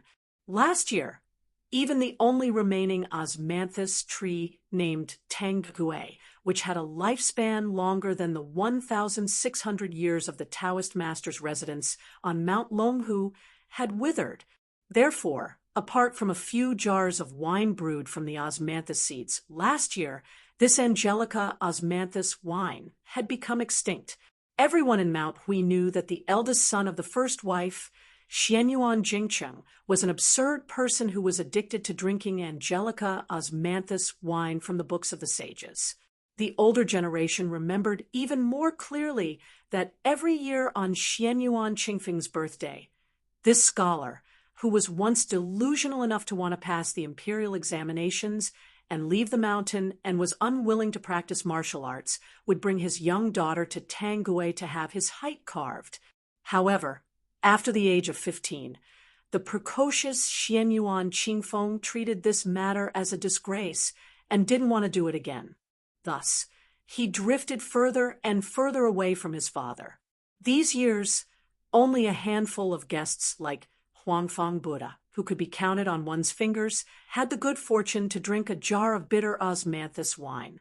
Xianyuan Jingcheng liked the bitter taste when he drank and lived up to his reputation as an eccentric. Every year, Xianyuan Jingcheng brewed 3 jars of Angelica osmanthus wine. 2 jars were sent to the courtyard, and he only had 1 jar left. Therefore, he never had enough wine, but here he never drank. He let the 2 jars of wine sit idle every year, year after year. The more jars there were, the more mellow the aroma of the wine became. She finally opened a jar of wine and brought in a set of wine utensils that had been sealed for many years. The wine utensils were made by that man himself. In any case, other than practicing martial arts, that person seemed to be good at everything. Sitting alone, she filled a cup of wine and placed it on the table, as if she was hesitating whether to drink or not. She began to hate herself, for no reason, and reached out to slap the wine cup away. After a while, she stood up to retrieve the wine cup. Only then did she discover 2 small lines of words engraved at the bottom of the cup. The handwriting was clear and elegant. Life is bitter, so long as the right person returns. Chapter 308. Dark clouds loomed over the great snow plateau. A storm was coming. Do you want to shake Kunlun? After hearing his grandson Xianyuan Jingcheng's words, Xianyuan Depan raised his head and laughed heartily. He did not mind the imminent battle. This was not because Xianyuan Depan was conceited. He counted the opponents that the hunchbacked old man had challenged before. When he was 20 years old, he challenged the family's ancestor and caused him to be seriously injured. When he was 30 years old, he fought the spear immortal Wang Xiu and was slightly inferior. When he was 40 years old, he single-handedly entered the sword tomb of the Wu family and forced the sword crown of that generation to use the flying sword technique. Although he was defeated, it was still a glorious defeat. After the Battle of the Sword Tomb, he comprehended swordsmanship for 10 years and was confident that his swordsmanship was comparable to that generation's sword god Li Chungang. Not to mention that Xianyuan Depan also competed with the immortal Qi Xuanzhen during this period of time. It was natural that he was defeated. However, if his cultivation was ordinary, why would Qi Xuanzhen, who had stayed on the demon-slaying platform all his life, fight? Xianyuan Depan seemed to have competed with others and lost every time. Therefore, he was mocked as Xianyuan Invincible. However, not to mention Qi Xuanzhen, the only person in 500 years who could compete with Ancestor Lu, and Li Chungang, who was invincible in the secular world at that time. Even the most inconspicuous Gu Jiantang now had extraordinary swordsmanship. If he claimed to be second, no one dared to claim to be first. In this way, how many people dared to underestimate this ancestor of the Xianyuan family? Xianyuan Depan had lived for nearly 100 years. He was different from Li Chungang, whose realm was declining day by day and eventually could not recover. Generally speaking, he had been steadily improving. People predicted that he had reached the celestial state when Xianyuan Depan was in charge of the dynasty. In these years, he had devoted himself to dual cultivation and devoted himself to fusing Confucianism, Buddhism, and Taoism into one. With Xianyuan Depan's age and strength, it was not impossible for him to reach the realm of Earth Immortal. After Qi Xuanzhen ascended to immortality, there was no longer a Zhenren of this realm in Longhu Mountain. Once Xianyuan Depan achieved immortality, the hatred of the past would be returned to the ancestral court of Taoism. At that time, even if Gu Jiantang's swordsmanship was superb, how could he be a match for an Earth Immortal? Those who were well-informed speculated about Li Chuangong's ascension. The one-armed old man wanted to use Xianyuan Depan to establish his authority. Most of them were not optimistic about the old god of swords, whose realm had declined greatly. The busybodies of Jianghu had specially placed bets on the outcome of Li Chungang and the various first pin masters. Without exception, the odds were extremely high, indicating that they did not have high hopes for Li Chungang. As for the odds against Wang Xianji and the new god of swords, Dong Tai, the odds were about 5,000 taels of silver on Li Chuangong's victory. Jianghu was forgetful and fickle, just like the saying that scholars despised each other since ancient times. Xianyuan Depan's 10 years of seclusion showed that his realm had improved greatly. His sideburns had turned from white to black. It was a clear proof that he had returned to his original state. It was a mysterious sign of becoming an immortal Zhenren. When Qi Xuanzhen was slaying demons on Mount Longhu, he was 70 years old, but his appearance was as handsome as a young man. Xianyuan Depan was not in a hurry to make a move. He had waited for 20 years, and finally, this day had come. Usually, as he got older, his patience would get better. Xianyuan Depan looked at his eldest grandson from afar, who was not tainted by worldly affairs.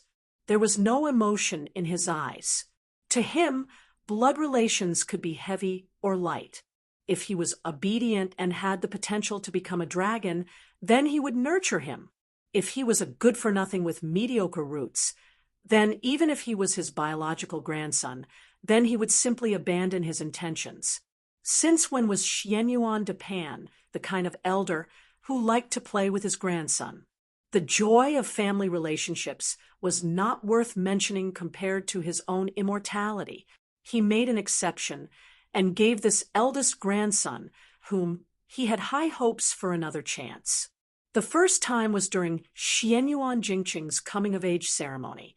He asked him if he was willing to learn martial arts. Unfortunately, this stubborn child insisted on learning from Sun Ping of Zhejiang City. Xianyuan Depan was really amazed by this grandson's talent. Even if he was an unpolished jade for the rest of his life, it would be good to just leave him at home and collect dust. Later on, Xianyuan Jingqing met the woman in distress and returned to the mountain to beg for help from his family. Xianyuan Depan then gave him another chance. However, this grandson who had wasted his talent actually refused again. Xianyuan Depan was furious and no longer regarded him as his eldest grandson. He turned to nurture the less talented but ambitious Xianyuan Jingxian. Later on, that woman actually took the initiative to ask for dual cultivation. Xianyuan Depan was just going with the flow. Since he had decided to abandon Xianyuan Jingqing, it was fine to have a young granddaughter-in-law who was suitable to be a human cauldron. Xianyuan Pan looked indifferently at the tornado that was attracted by Xianyuan Jingqing's abundant qi. It was in the shape of a giant funnel, and the root of the wind spun violently on the great snow plateau as if it reached the heavens. It continuously tore down the black clouds in the sky, becoming more and more intense. Xianyuan Jingqing stretched out one hand and drew an arc, while his other hand slowly lifted upwards. He said softly, "Rise again." Another huge tornado appeared in the sky on the left side of the great snow plateau. The phenomenon of heaven and earth revolved around the dragon axis, causing endless wind and sand to blow. In one go, Xianyuan Jingqing's aura skyrocketed, but it did not show any signs of weakening. He clenched his hands into fists, and his qi instantly climbed to the peak. He said slowly, "Rise 3 times." A tornado appeared on the right side. On the great snow plateau, 3 dragons draw water. Xianyuan Pan's gray hair was messed up by the strong wind. He said calmly, "Stealing the power of heaven and earth. Is this your heavenly phenomenon stage? This kind of opportunistic behavior is fine for scaring people, but if you want to hurt me, it's really laughable." Xianyuan Jingqing did not say anything. The 3 tornadoes surged with heaven's might and quickly moved towards the motionless Xianyuan Pan. The 3 dragons suddenly converged and pressed down on ancestor Huishan, who was in the center and did not bother to dodge. "Good timing." Xianyuan Pan laughed loudly. His hands hooked into claws, and his left hand reached out into the 2 tornadoes. The vast sea of qi that contained the accumulation of nearly 100 years of internal energy began to exert its power, rolling like a boiling boiler. The reason why he looked down on Xianyuan Jingqing's heavenly ability was related to Xianyuan Pan's own cultivation. Generally speaking, the saints of the 3 sects each left behind bits and pieces of information for the future generations to figure out the great Tao. Among them, Zhang Suxing of the North proposed that reading books would nourish the righteous energy of heaven and earth, and also said that if the great people did not live in peace, they would be famous. Therefore, the experts who entered the great realm of martial arts through Confucianism were extremely good at resonating with heaven and earth and using their own strength to stir up heaven's secrets. This was undoubtedly an extremely grand and magnificent scene, but in the eyes of Xianyuan Pan, who used strength to prove his Tao, it was just a joke. This ancestor did not worship heaven and earth as a master and only believed in his own 2 fists. He was the same as Li Chungang, who wanted to make the world tremble and gods weep when he used his sword. All the talk about not being able to achieve Tao and floating on the sea, and all the talk about suffering in this world and blessings in the future were all nonsense.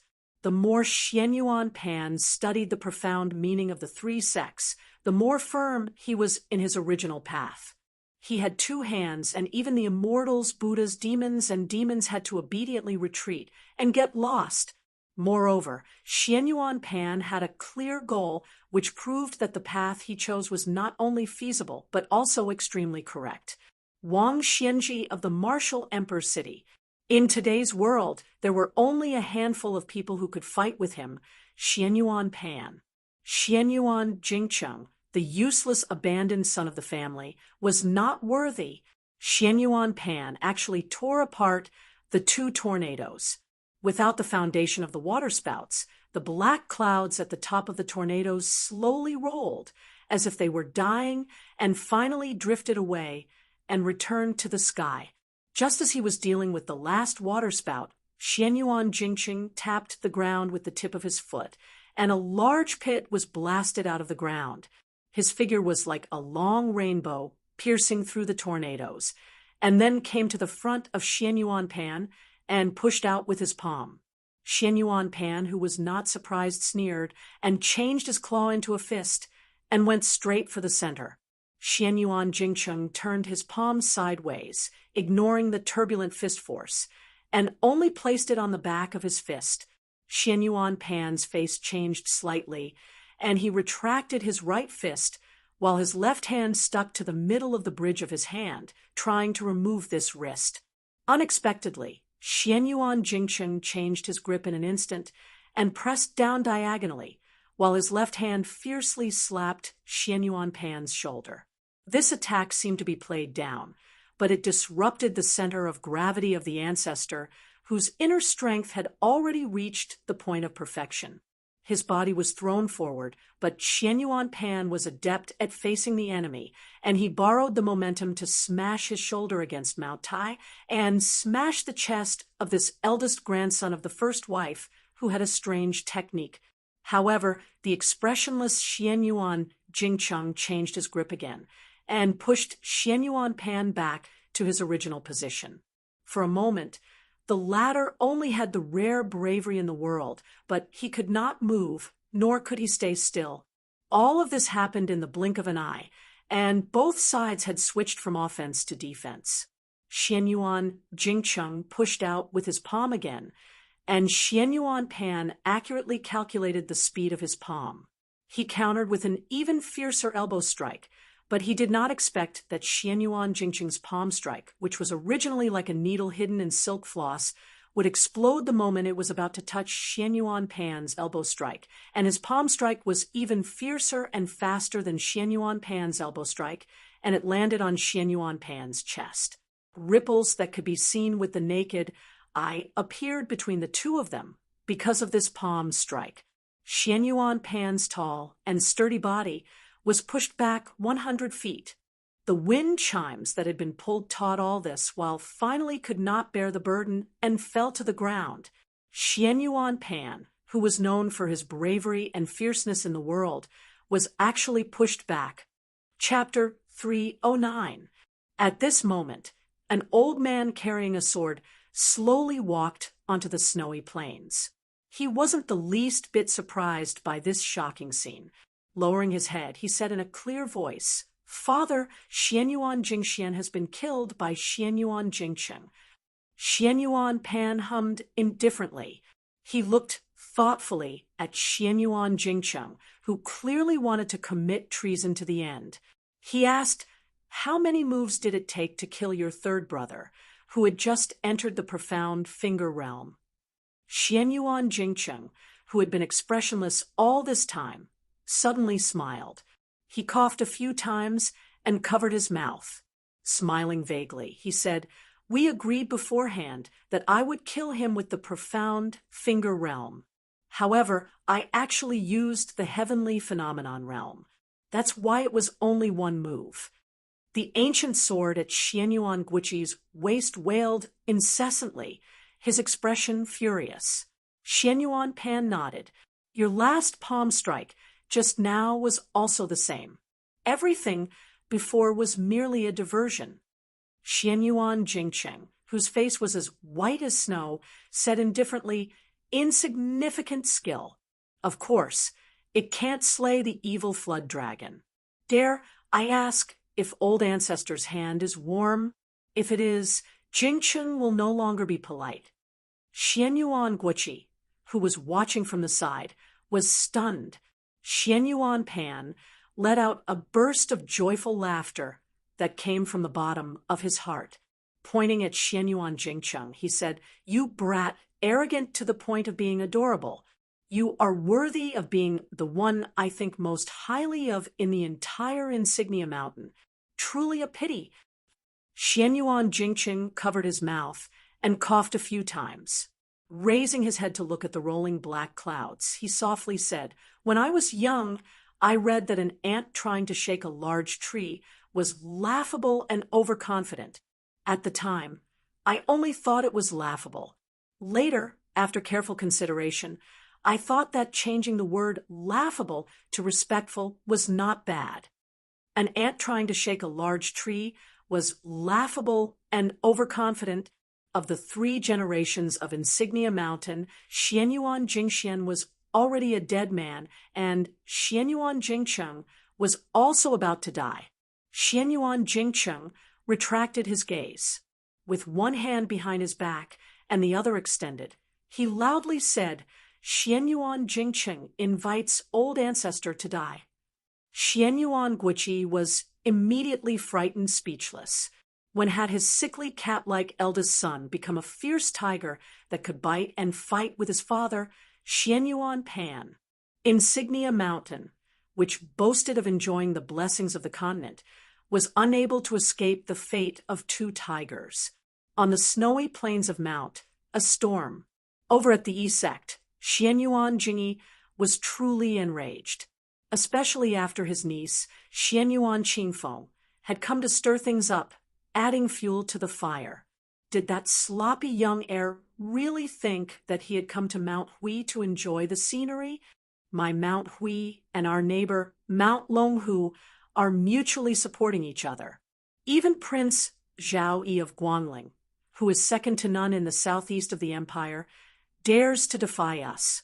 You, who has roots far away in Bailiang, and His Royal Highness, who is yet to inherit the throne, dares to behave atrociously here? It was true that he was wary of this Bailiang dragon, but he wasn't really afraid of him. The one that Xianyuan Jingyi didn't dare to use his full strength to crush wasn't Su Fengnian, who only had skin and a title. It wasn't even Li Chungang, who was still ranked 8th in the world. It was that crippled butcher. Xianyuan Jingyi cast a sidelong glance at Xianyuan Qingfeng and coldly snorted. This little bitch who lives off others while helping others. As expected of the daughter of that shameless woman. She wants to borrow power to reverse the decline of the first wife's branch.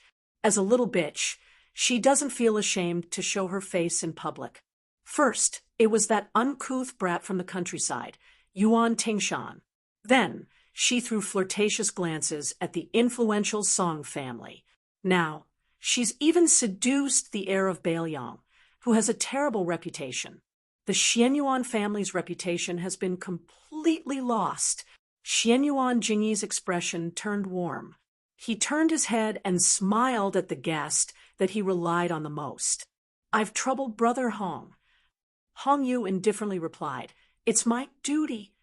Huang Manor, who had smashed the guest's head with a single punch, had nothing better to do. From time to time, he would stretch out his leg and kick the headless corpse's hand. Everyone from Mount Hui felt their hair stand on end. The youth, who was born with unparalleled physical strength, grinned when he saw Hong Yu step out. At this moment, the head steward of the second branch hurriedly ran over. A guest that had been worshipped by the third branch had ill intentions and tripped him. The steward fell flat on his face. He didn't even care about glaring at the guest, and only cared about getting up and rushing to his master, Xianyuan Jingyi's side. For some reason, this steward felt a chill run down his spine. His lips trembled as he stood on tiptoe and whispered in his ear, Third master is dead. Xianyuan Jingyi thought he had misheard and frowned. What did you say? The steward's body trembled as he repeated in a trembling voice, Third master, Xianyuan Jingxian is dead. Xianyuan Jingyi's eyes widened, but he immediately suppressed his shock and tried his best to remain calm. How did he die? The steward, who seemed to be trying to resist the chill of early autumn, covered his chest with his hands and lowered his head. First Madam said that Xianyuan Jingqing killed him. Xianyuan Jingyi finally couldn't hold back his anger. Bullshit, the steward said with a sullen face. It's true. Third Master's corpse is still lying in the courtyard. No one dares to touch it. Xianyuan Qingfeng, who was well aware of the situation, sneered. She had never felt so carefree and happy before. His Royal Highness, whose nature was to wish for the world to be in chaos, was moved when he saw this scene. Bluebird was currently chasing after the man with the fan like a stray dog. Su Fengnian laughed loudly. Bluebird, come back, come back. This great bull gang's backyard is already on fire. Xianyuan Jingqing killed Xianyuan Jingxian. Brothers killing each other is lamentable and lamentable. The crowd was in an uproar. The guests weren't blind. Aside from a few martial fanatics who didn't know much about the world, most of them were shrewd people. When they connected the dots with Xianyuan Jingyi's abnormal behavior, they knew that the Bailiang heir's earth-shattering words weren't too far from the truth. Was the towering tree of Mount Hui going to fall? When the tree falls, the monkeys scatter. Those who ran too slowly would be crushed to death by the tree, especially those who tied their lives to the tree branches with ropes. They were destined to die the most miserable deaths. But would it fall? Would Mount Hui really change? Almost everyone didn't believe it. Even if Xianyuan Jingcheng really did kill Xianyuan Jingxian, as long as the grand ancestor was present, the situation wouldn't change. As for how Xianyuan Jingcheng killed Grandmaster Xianyuan Jingxian, no one could figure it out no matter how hard they racked their brains. They might as well not think about it. Instead, they turned their attention to His Royal Highness, who had caused a huge commotion as soon as he came up the mountain. Some of the more quick-witted guests of the martial arts world were secretly considering whether or not they could latch onto Bailiang Palace. There were many secret manuals in Mount Hui, but could there be more than the Tide Hark Pavilion? Grand Ancestor Xuanyuan's martial arts were profound and boundless, but in the end, he couldn't jump out of Jianghu, no matter how big Jianghu was. It was nothing compared to the king of Bailiang, who had coldly looked down on Jianghu from horseback in the past. The situation suddenly went completely out of control. Look, what's going on over at the snowy plains? Could it be a tornado created by human power? Good heavens, this is 3 dragons drinking water. Could it be that the grand ancestor has come out of seclusion? Is he going to ascend? Xianyuan Jingcheng turned his head to look, his face dark and livid. Su Fengnian struck while the iron was hot and spouted nonsense. Hey, old man Xian named Yuan Jingjing, if you don't let this Shitsi pass, everyone will miss a good show that is hard to come by in 100 years. Xianyuan Qingfeng very tactfully added flowers to the brocade and calmly said, Uncle, His Highness came up the mountain at my father's invitation and has the grand ancestor's permission. Xianyuan Jingcheng was hesitant. Dirty linen shouldn't be aired in public. If he let that jinx pass, he would lose face. But if he insisted on a deadlock and allowed the heir to slander him, the hearts of the people of Mount Hui would be shaken. Wait a minute!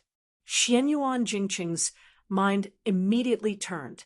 If what the steward said was true, then his third brother Xianyuan Jingxian was already dead, his eldest brother had gone to the snowy plains to seek his own death, and his father Xianyuan Guiqi had no intention of becoming the head of the family. In the future, when the grand ancestor ascended to immortality, who would be in charge of Mount Hui? It was truly a case of searching high and low for something, only to find it by chance. Xianyuan Jingcheng was overjoyed, but he still looked like he was in a dilemma. Everyone held their breaths, patiently waiting for Xianyuan Jingcheng's decision. Is it going to rain? Su Fengnian looked up at the sky, then turned to Xianyuan Jingcheng with a smile. Let me pass, and an umbrella. That won't be difficult, right? Xianyuan Jingcheng's face was angry, but he clearly took a step back. He calmly ordered the steward beside him, Go get an umbrella. Su Fengnian brought all of his men to the snowy plains, but Xianyuan Jingcheng only brought his 2 trusted aides, Huang Fangfua and Huang Fangfua. Xianyuan Qingfeng brought up the rear. Some scenes that she thought she had long forgotten suddenly appeared vividly in her mind. That man who mocked himself for being tasteless if he didn't read for a day had personally taught her how to read, saying that as long as she opened a book, it would be beneficial, but she didn't need to understand it. He taught her how to write, and said that at the beginning of the book, she could use clever phrases to attract people's attention, causing them to be amazed at first sight. But it didn't matter if she started strong but finished weak. He had once let his young self ride on his neck, saying with a smile that dogs don't bark well, and humans don't speak well. If she wanted to be a good person, she should learn from dogs. At that time, Xianyuan Qingfeng was still young and didn't understand anything. When she reached an age where she could understand, she only had prejudice and contempt for him because she was too stubborn. All these years, she only had disdain and ridicule for his poems and essays. If I don't open my mouth first when spring comes, which bug dares to make a sound? Easy to rise and easy to fall, easy to be left and right, easy to be a fence-sitter, easy to reverse, easy to overturn a petty person's heart. Eating tea and eating food is suffering. Being able to eat is a blessing. Eating more is beneficial. Now that she read and thought about it again, Xianyuan Qingfeng couldn't help but cry. The snowy plains were cloudy with wind and rain, with lightning flashing and thunder rumbling. The torrential rain poured down, splashing on the heads of the group. Mount, we seem to have run out of luck. Chapter 310. The group quickly walked towards the snowy plains. The closer they got, the more violent the wind and thunder became. It was as if 10,000 horses were galloping, causing a piercing pain in their eardrums. Bluebird held the kana in one hand and the umbrella in the other. Her expression was the same as usual. The old man wearing the sheepskin fur coat probably felt that this matter had nothing to do with him, so he walked rather lazily and leisurely, allowing the rain to fall on his body. With the old god of swords' vigorous internal energy, it wasn't difficult for him to keep the wind and rain away from him. However, for Li Chungang, this kind of gaudy expert demeanor wasn't something that could be faked. One umbrella couldn't block the wind and rain. The hem of Su Fengnian's brocade gown had long been soaked, and his boots were almost enough to raise a few small fish. He raised his hand into the rain and pushed the umbrella towards Bluebird. However, he hadn't taken more than a few steps when Bluebird quietly moved back. Half of her body was exposed to the rain. Su Fengnian was so angry that he laughed and took the umbrella. He hugged Bluebird's slender shoulders and held the umbrella together. Xianyuan Qingfeng had been in a daze the entire way, swaying and falling. Her cultivation in martial arts had always been mediocre. The rain of soybeans slapped on her cold and elegant face, making her look extremely pitiful. Su Fengnian turned around and glanced at her. He didn't pity her at all. To be honest, he didn't have any irreconcilable enmity with this woman. It was just that he had bumped into a knife's edge when he was traveling back in the day and had a small grudge with her. In addition, the Xianyuan family was a big tree that attracted the wind. His Royal Highness couldn't get along with others, so he naturally wouldn't bicker with ordinary people.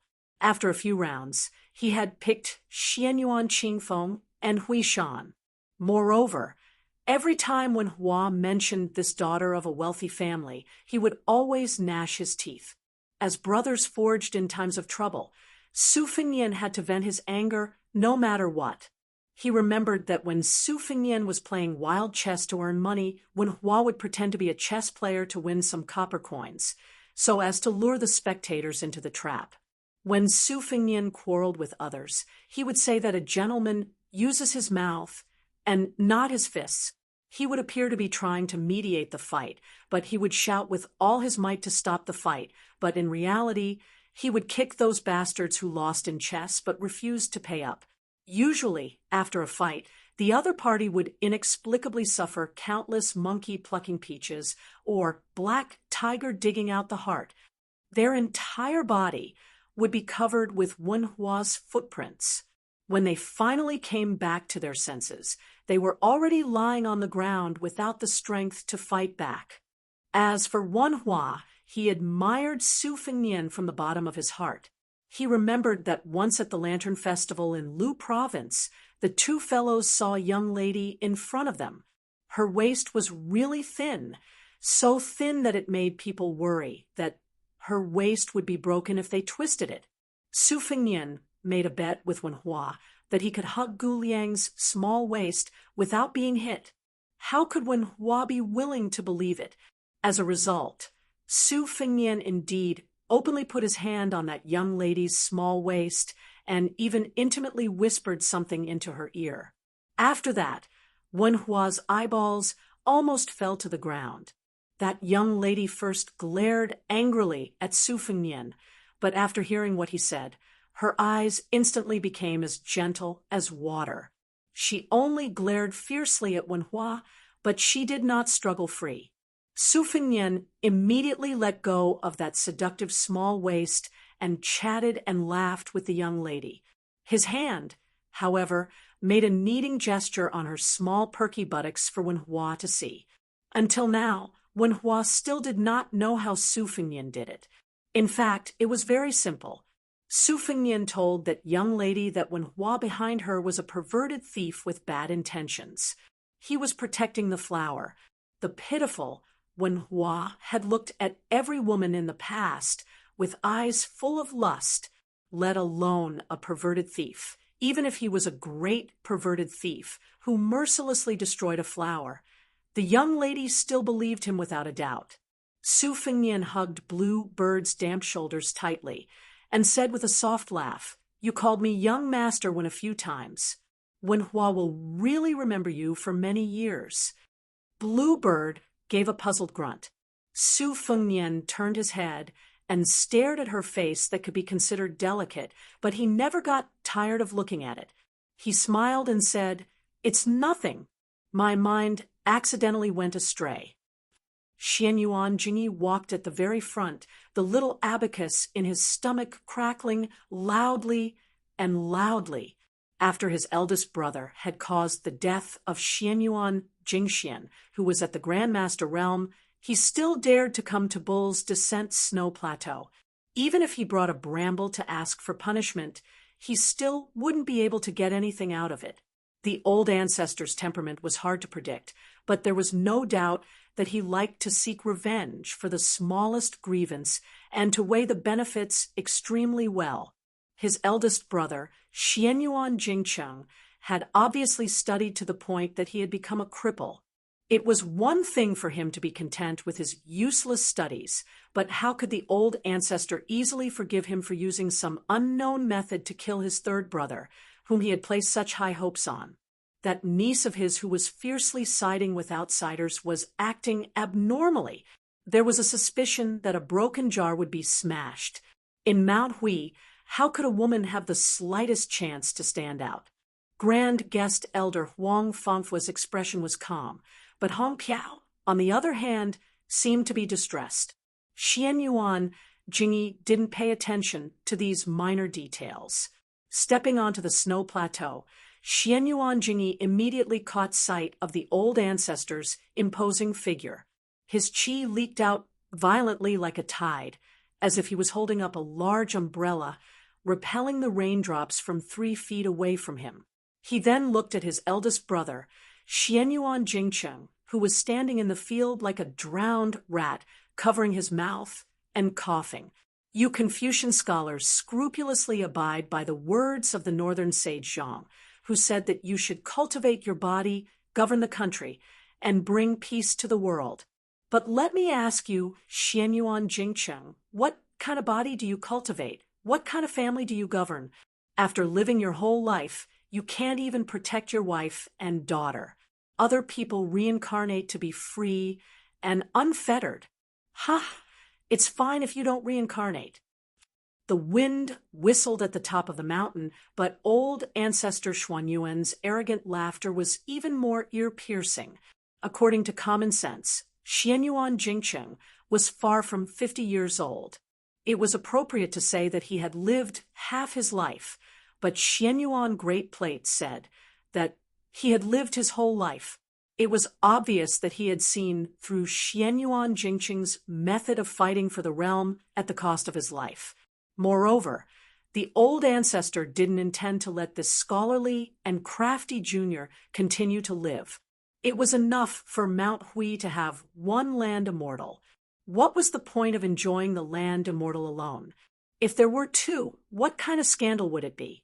How could he enjoy the land immortal alone? If Xianyuan Jingcheng was willing to practice martial arts according to his wishes, Xianyuan Great Plate wouldn't mind letting him take over Mount Hui after he ascended. But if Xianyuan Jingcheng could compete for the land immortal in his lifetime, Xianyuan Great Plate would definitely strangle him. It would be best if I could ascend. If I worked hard for 100 years to seek immortality without any results after I died, who would care about the rise and fall of the family? My children and grandchildren would have their own fortune. Whether it was glory or disgrace, I, Xianyuan Great Plate, wouldn't care about this damn thing. When Xianyuan Jingcheng heard this, he finally ate a pill of reassurance. There was no deviation in the development of the situation. This time, the old ancestor wouldn't tolerate his big brother's misdeeds. He was curious about how his big brother could kill Xianyuan Jingxian, who had already entered the Finger Profound realm. Xianyuan Jingcheng believed that he had the right time, place, and people to sit in charge of Mount Hui, but he still couldn't do it. Xianyuan Jingcheng inadvertently saw his father's expression and was shocked. Why was his father so serious? Then Xianyuan Jingcheng said something that made Xianyuan Jingcheng sluggish. Heaven's evil can be forgiven, but the evil you bring upon yourself is the hardest to bear. Today, Xianyuan Jingcheng was only enforcing justice on behalf of the heavens and sweeping away the 500 years of accumulated dust of Mount Hui. As for how much can be swept away, that would depend on the will of the heavens. In half a cup of tea's time, you exchanged 216 moves with the old ancestor as a heavenly image cultivator. Does the old ancestor have any chance of winning? Why use words to boost your courage? Xianyuan Great Plate, who had already accumulated power in Mount Hui for 60 years, was very calm. He said tit for tat, "You did your best without regard for your life, but did you ever hurt me?" Xianyuan Jingcheng, who was dressed as a middle-aged scholar, smiled faintly. The old ancestor walked on the martial path for nearly 100 years. To Mount Hui, even if there was no merit, there was still hard work. If Xianyuan Jingcheng won easily after 20 years of observation, the old ancestor would die unwillingly. Xianyuan Jingcheng only felt that this big brother of his had lost his mind. But very quickly, Xianyuan Jingcheng felt a monstrous chill fill his bones. Exchanged 200 moves with the old ancestor, Xianyuan Jingcheng suddenly turned his head and said, "Third brother respected Xianyuan Jingcheng because of charm. Second brother respected you because of slyness. Both are not righteous. The sins of the heavens can be forgiven, but the sins of one's own making are the hardest to bear." Xianyuan Great Plate said with a ferocious expression, "I want to see what other tricks you can play." Xianyuan Jingcheng said calmly, "Jingcheng has been observing for 20 years. I hope that today will be the day when I have accumulated enough. I definitely won't disappoint the old ancestor. Since everyone is here, Jingcheng will go first. If the old ancestor still wants to hide and suppress your cultivation at medium heavenly image, be careful that you won't have the chance to reach great heavenly image." Xianyuan Great Plate sneered, "Oh, you caused such a big commotion, and even that woman with broken shoes didn't come to watch. You can't wait to go to the Yellow Springs Road. Could it be that you can't hold on until then? Your method is mysterious, but it's much more unorthodox than mine." Without waiting for the old ancestor to finish speaking, Xianyuan Jingcheng rudely stopped listening. Instead, he turned his head and looked at his daughter from afar. This scholar had an open-minded smile on his face. Cultivating one's body was the correct heart. Scholar Mo Dao didn't have the courage to ask the heavens and earth to sink into the sea. Successful people didn't only have extraordinary talents. They also had to have a tenacious will. Xianyuan Qingfeng's mind flashed by, and those poems and essays appeared one by one. "I've become a land immortal." Xianyuan Jingcheng closed his eyes. He was bleeding from his 7 orifices, but his expression was calm as he spread out his hands. It was as if he wanted to encompass the entire world, with him as the center. The accumulated water on the snowy plains exploded outwards. In that instant, 9 bolts of lightning came from the heavenly court. Li Chungang, who had been silent all this time, sighed. "How is this kid a Confucian scholar? He's clearly a Confucian saint." Chapter 3:11. The heavenly thunder was as thick as a tree. In the blink of an eye, it was projected onto the great snow plateau. exploding 9 large holes. Fortunately, the spectators were all safe and sound. The Great Snow Plateau was divided into 2 parts by the Confucian scholar Xianyuan Jingqing. The 9 purple serpent-like thunder and lightning struck the great ancestor Xuanyuan's side. The old man was so arrogant that he didn't even try to dodge. His fist, which was as big as a bowl, smashed towards one of the purple thunder pillars. Upon contact, the earth trembled and the mountains shook. The great ancestor Huishan stood firm, but one of his sleeves was burned to ashes. The remaining purple thunder and lightning flickered, making him look like a divine general of thunder. Xianyuan Guiqi's strength was outstanding, and his realm was profound. He had already understood the mandate of heaven, but after seeing this scene, his heart was still in turmoil. In Mount Hui, only he was qualified to say a few words to the cold-hearted Great Snow Plateau. However, he was still far from being on equal footing. Even if Xianyuan Guiqi was a great grandmaster of swordsmanship, he still had to be submissive and respectful in front of the Great Snow Plateau. Before the destruction of the Forbidden Villa, Huishan Xianyuan was known as the North Gashu and the South Xianyuan. His martial arts foundation was very long, and he learned a lot from many people. Other than a few exquisite and unique mental cultivation methods, the elders mostly taught the younger generation according to their aptitude. Xianyuan Guiqi was known as having an innate sword embryo since he was young, so he started to practice swordsmanship early. Now, there were 3 people in the current generation with the surname Jing. According to the custom, when they were 1 year old, they had to grab a book. The 3 people were different.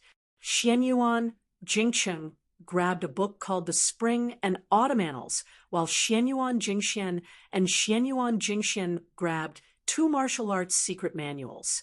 In the next generation, because there were many children, it became more and more complicated.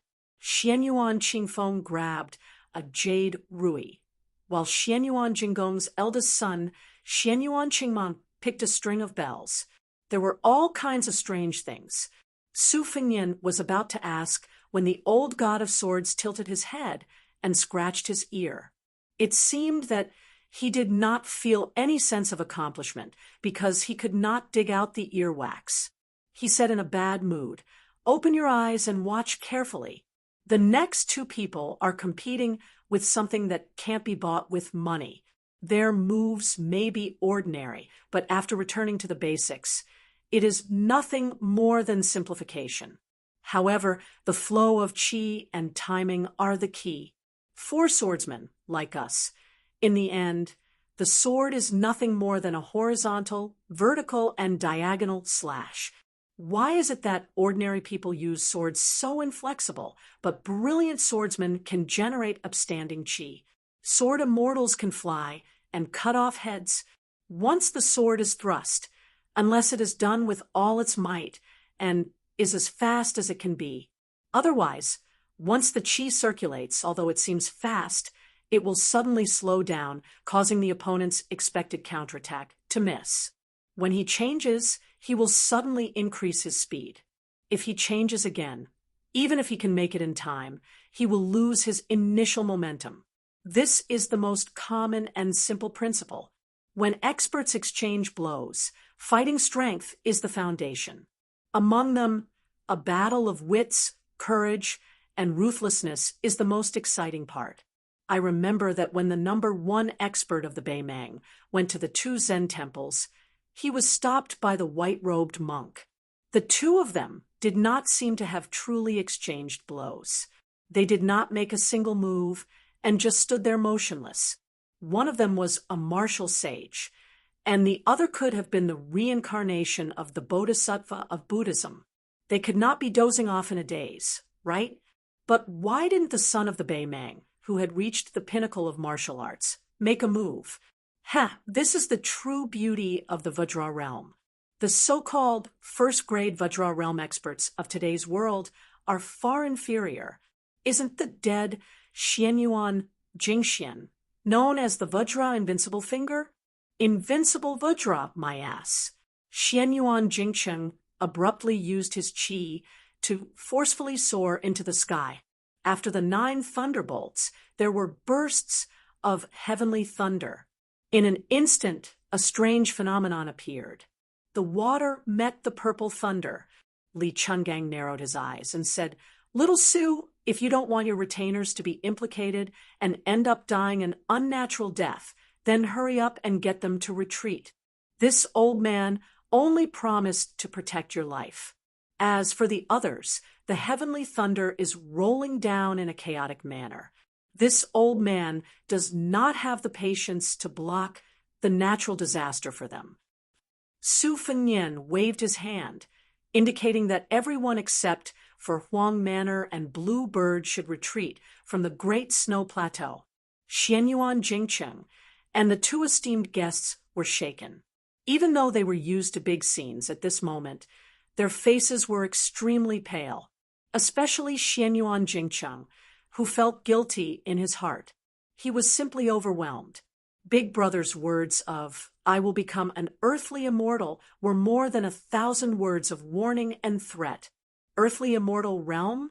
In the 100 years of the pugilistic world, other than Qi Xuanjin of Mount Longhu, who was publicly recognized as a heavenly talent in his youth, even Wang Xianji, who occupied the 2nd place in the world for 60 years in Martial Emperor City, only dared to guess if she had such a divine ability.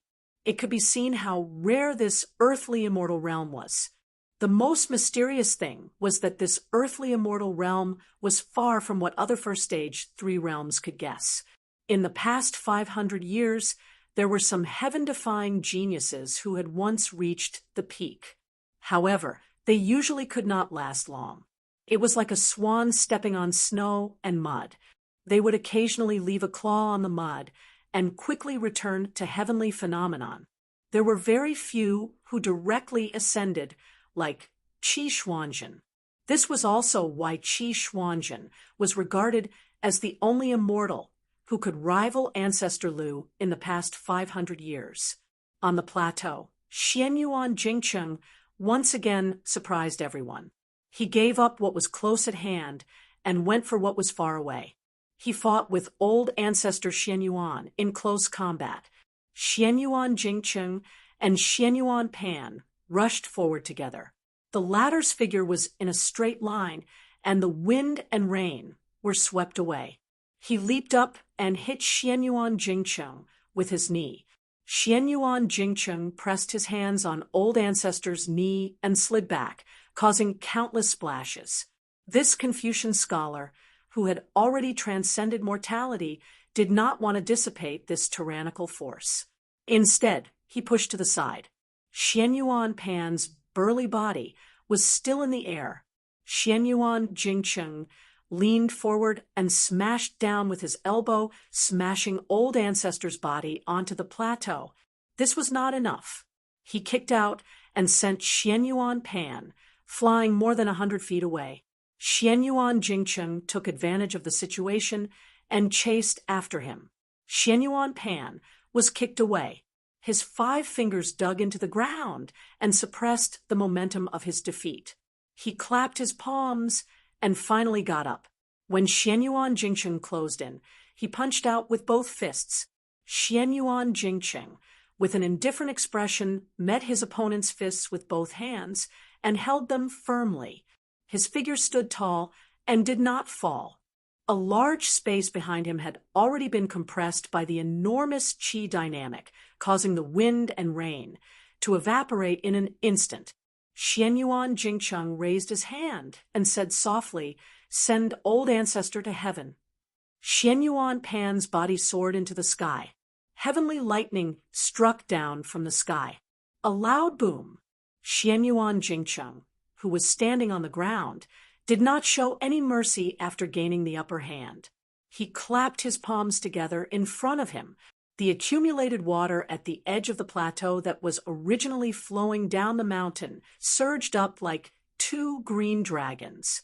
The 2 dragons pierced through the sky of the plateau. Xianyuan Pan, who was in the air in a hurry to operate his sea of qi, to resist the heavenly lightning, was blasted until he no longer had the strength to move. Xianyuan Jingcheng tapped his toes, and his figure soared into the air. He grabbed old ancestor Xuanyuan's belt and landed on the ground. He ran quickly. After running for 200 feet, his legs suddenly stopped. He threw Xianyuan Pan straight to the west, as if he wanted to throw this old ancestor Huishan off the plateau, send him to heaven in one go. When Xianyuan Pan's body was about to fly out of the cliff of the plateau, he unexpectedly fell and landed on the edge of the cliff. Finally, the rainwater could not wash away the bloodstains on his face. He no longer had the calm and composed demeanor of a great master. Chapter 3:12. The old man was enduring, waiting for the eldest grandson of the first wife to exhaust his life to enter the realm of immortals from the side door. Xianyuan de Pan's celestial state was achieved step by step. As long as his meridians were not depleted, his sea of qi would not be exhausted. However, Xianyuan Jingcheng, who was determined to destroy his sect, was different. Taking a shortcut was like building a pavilion in the sky. No matter how majestic it looked when it was built, there would be a moment when it would collapse. Xianyuan Pan took a deep breath. His chest and abdomen were burning with pain. It had been many years since he had encountered such a terrifying injury to his heart. It had been so long that he had almost forgotten about this pain. The last time was when he competed with Qi Xuanzhen on the demon-slaying platform. As for Gu Jiantang and the others, their so-called loss was only in a move or two. Since they did not fight to the death, Xianyuan Pan's loss was not considered tragic. Xianyuan Pan was about to take the time to adjust his breath when Xianyuan Jingcheng leisurely appeared in front of him. He heard the grandson of the Confucian sage say softly, "Although it is difficult to climb, it can reach Kunlun. Falling from evil is useless in Kunlun. Old ancestor, you should read those books that you think are useless. Martial arts can be cultivated from secret manuals. To reach the celestial state, it is not something that can be accumulated from hundreds or thousands of martial arts secret manuals." Xianyuan Pan said ferociously, "You think you are worthy to talk to me about principles?" Blood no longer seeped out of Xianyuan Jingcheng's 7 orifices. Instead, it flowed out. It was no longer scarlet, but a shocking black. However, this Confucian scholar's expression was still calm. Xianyuan Pan swept out with his foot, and he stepped on ancestor Huishan's knee, causing him to fall to the ground, pathetically crashing into the rain. Xianyuan Jingcheng smiled and said, "Xianyuan Jingcheng is talking to you. Old ancestor, you can naturally ignore it. But now that an immortal is talking to you, why are you still so arrogant and ignorant?" A thick bolt of lightning struck where Xianyuan Pan landed. Fortunately, the latter sensed it and rolled without caring about his identity, barely escaping the disaster. Xianyuan Jingcheng was dumbfounded, and his lips trembled. The ancient sword at Xianyuan Guiqi's waist did not dare to make any sound, fearing that it would cause an unpredictable disaster. Pull one hair, and the whole body will be affected. Heaven's secrets. The more powerful a person was, the more they could manipulate heaven and earth. Xianyuan Guiqi was well aware that on the snowfield of Mount Hui, he was the one who was most likely to be affected by the aftermath of the catastrophe. Xianyuan Jingcheng coughed a few times. It was supposed to be very light, but it sounded exceptionally sharp in the ears of the experts present. Xianyuan Dandan was overjoyed. His figure flashed straight away, no longer wanting to fight to the death. He only wanted to increase the distance between him and Xianyuan Jingcheng. The farther the better. How could something like face compare to the most important thing, life? Xianyuan Jingcheng did not chase after him. He looked at the entrance of the great snow field and did not see that familiar figure. His eyes dimmed slightly. He covered his mouth and turned to look at Xianyuan ancestor. He asked indifferently, "Do you have any last words for the descendants of Mount Hui?" Xianyuan Pan pretended to be deep in thought to stall for time. To be honest, Su Fengnian admired Xianyuan Dandan's shamelessness. As the high and mighty ancestor of Mount Hui, he was also one of the top few figures in the entire Jianghu. However, he kidnapped people for dual cultivation and took people's wives and daughters. When he was at a disadvantage, he did not care about his status at all. Needless to say, his martial arts skills were even more impressive. Just as His Royal Highness's imagination was running wild, the middle-aged scholar called Confucian Sage by the old god of swords suddenly looked over. Su Fengnian's body suddenly froze. However, for some reason, the old man wearing the sheepskin fur coat ignored him. Instead, he just stared blankly at the demon-slaying platform on Mount Longhu, leaving behind a not-so-tall figure. Xianyuan Jingcheng looked at His Royal Highness. He coughed and said intermittently, "After dealing with the family matters, Xianyuan Jingcheng will talk to Qing Feng about his martial arts experience. In the future, she will pass it on to you as a reward for His Royal Highness taking the risk to come up the mountain today. It's a pity that I won't have the chance to invite your Highness to drink a pot of osmanthus wine. Qingfeng's method of warming wine is excellent." Xianyuan Jingcheng looked at Su Longxian again. There was admiration in his eyes. What a good saying. Li Bai won't be lonely anymore from the two Zen temples. Here, Xianyuan Jingcheng will say one more thing. Little prince, you shouldn't enter the celestial phenomenon state so easily. After entering the celestial phenomenon state, you will be invincible.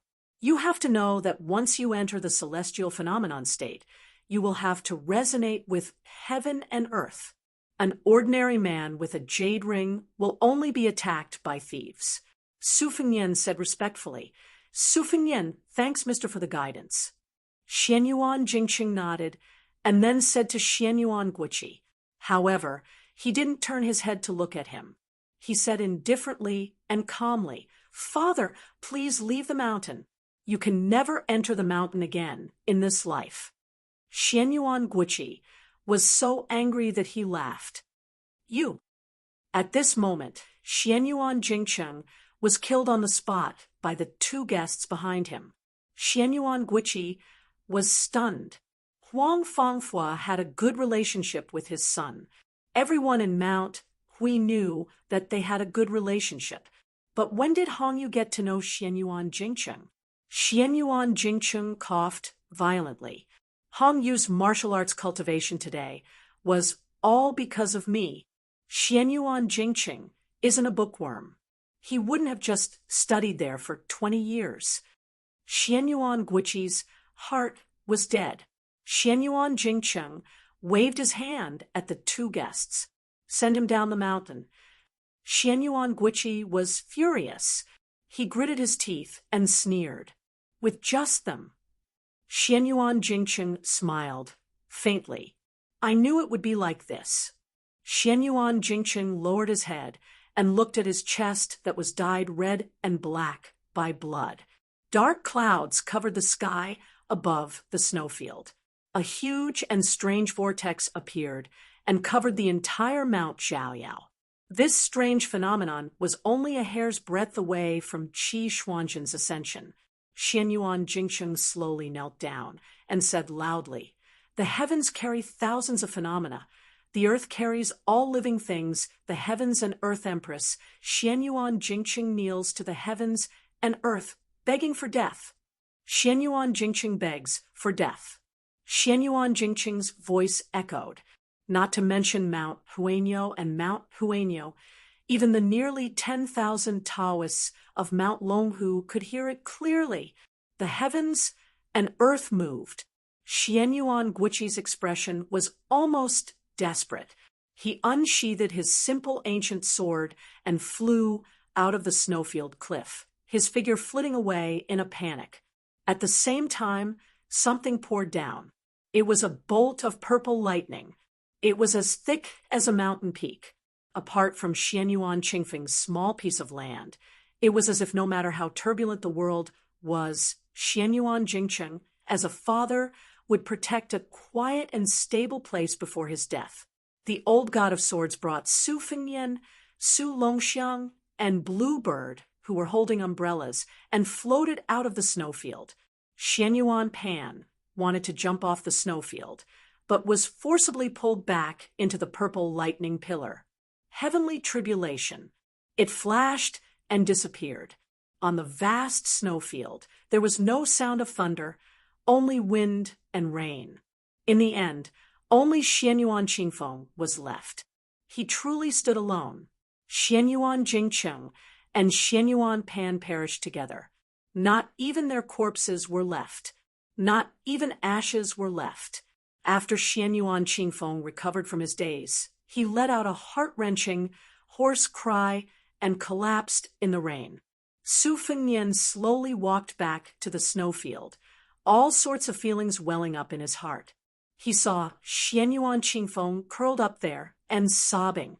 Su Fengnian sighed and walked over to hold the umbrella for her. It wasn't for her, but because of what Xianyuan Jingcheng had done, Su Fengnian deserved to do this for the daughter of the Confucian sage. The rain was still pouring heavily.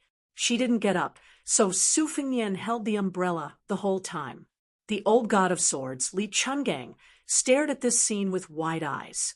Then his eyes dimmed with loneliness, reminiscence, and reminiscence. That year, when he carried that girl up the evil-slaying platform, it was also raining heavily, and he also held the umbrella. The world didn't know that this god of swords had been wronged by Qi Xianzhu. It didn't matter that the wooden horse and ox were broken, nor did it matter that he was left with only one arm. These weren't the reasons for Li Chuangong's great drop in cultivation.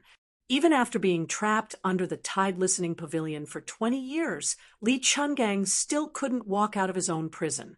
She was already invincible in the world, so what about herself?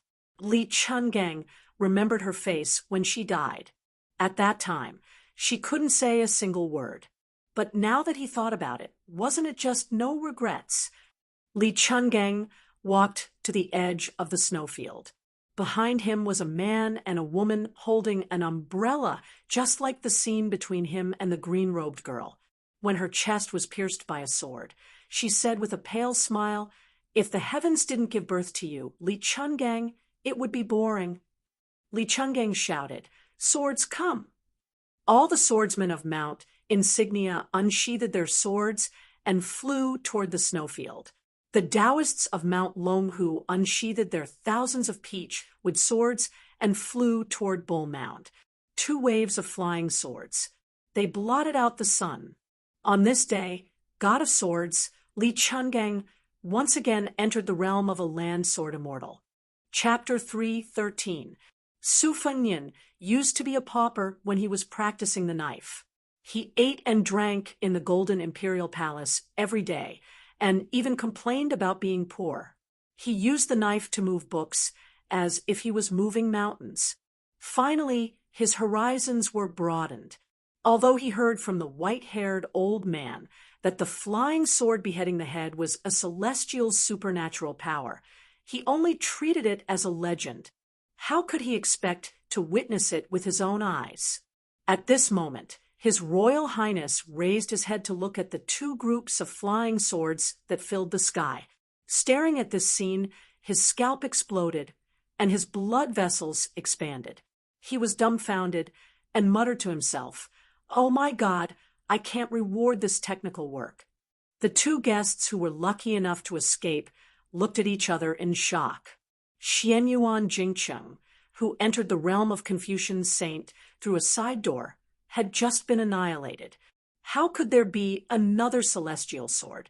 The old man who wore a tattered sheepskin coat and liked to pick his earwax was indeed the number 1 swordsman in the past, Li Chungang. However, after Deng Tea appeared in the world and roamed the pugilistic world, he would occasionally make a move with the imposing manner of a half-demon, half-immortal. Who would doubt that the old god of swords would be no match for the new god of swords? But the scene in front of them, forget about the hundreds of swords from Mount Huishan flying over. However, the thousands of Peach with swords from Mount Longhu were a few miles away from the bull gang. Not to mention the swords of the Taoist priests in the remote Taoist temples. How could they be summoned to the great snow field by the old man's words? Didn't they say that Li Chuangong's realm dropped greatly after his arm and sword was broken? Huang Fangfua and Hong Yuang did not think highly of him even if he fought with Xian Yuan Pan, let alone Wang Xianji. However, the old man who had retired from the Jianghu for 20 years had reached the realm of prophecy. How could he be so mysterious? There was a secret in the Jianghu. The Confucian saint of the three sects had a vast aura that connected heaven and earth. Therefore, his words contained the heavenly law. Just now, when Xianyuan Jingsheng knelt to the Queen of Earth and said the words, seeking death, it attracted the heavenly thunder that was as thick as a mountain range. The great immortal Jinren of Taoism could make prophecies come true. Therefore, he could use the curse to kill demons and enforce justice on behalf of the heavens. Many bodhisattvas of Buddhism had great wishes, and their words could shake the 3,000 worlds. Li Chuangong's means were naturally not far off. As expected of a sword immortal, Su Fengnian, who was still holding the umbrella for Xianyuan Qingfeng, muttered to himself, "This sword descends from the heavens is very domineering. If it can even kill dragons and tigers, then it'll really be awesome. Let's see if those old Taoists still dare to be cocky."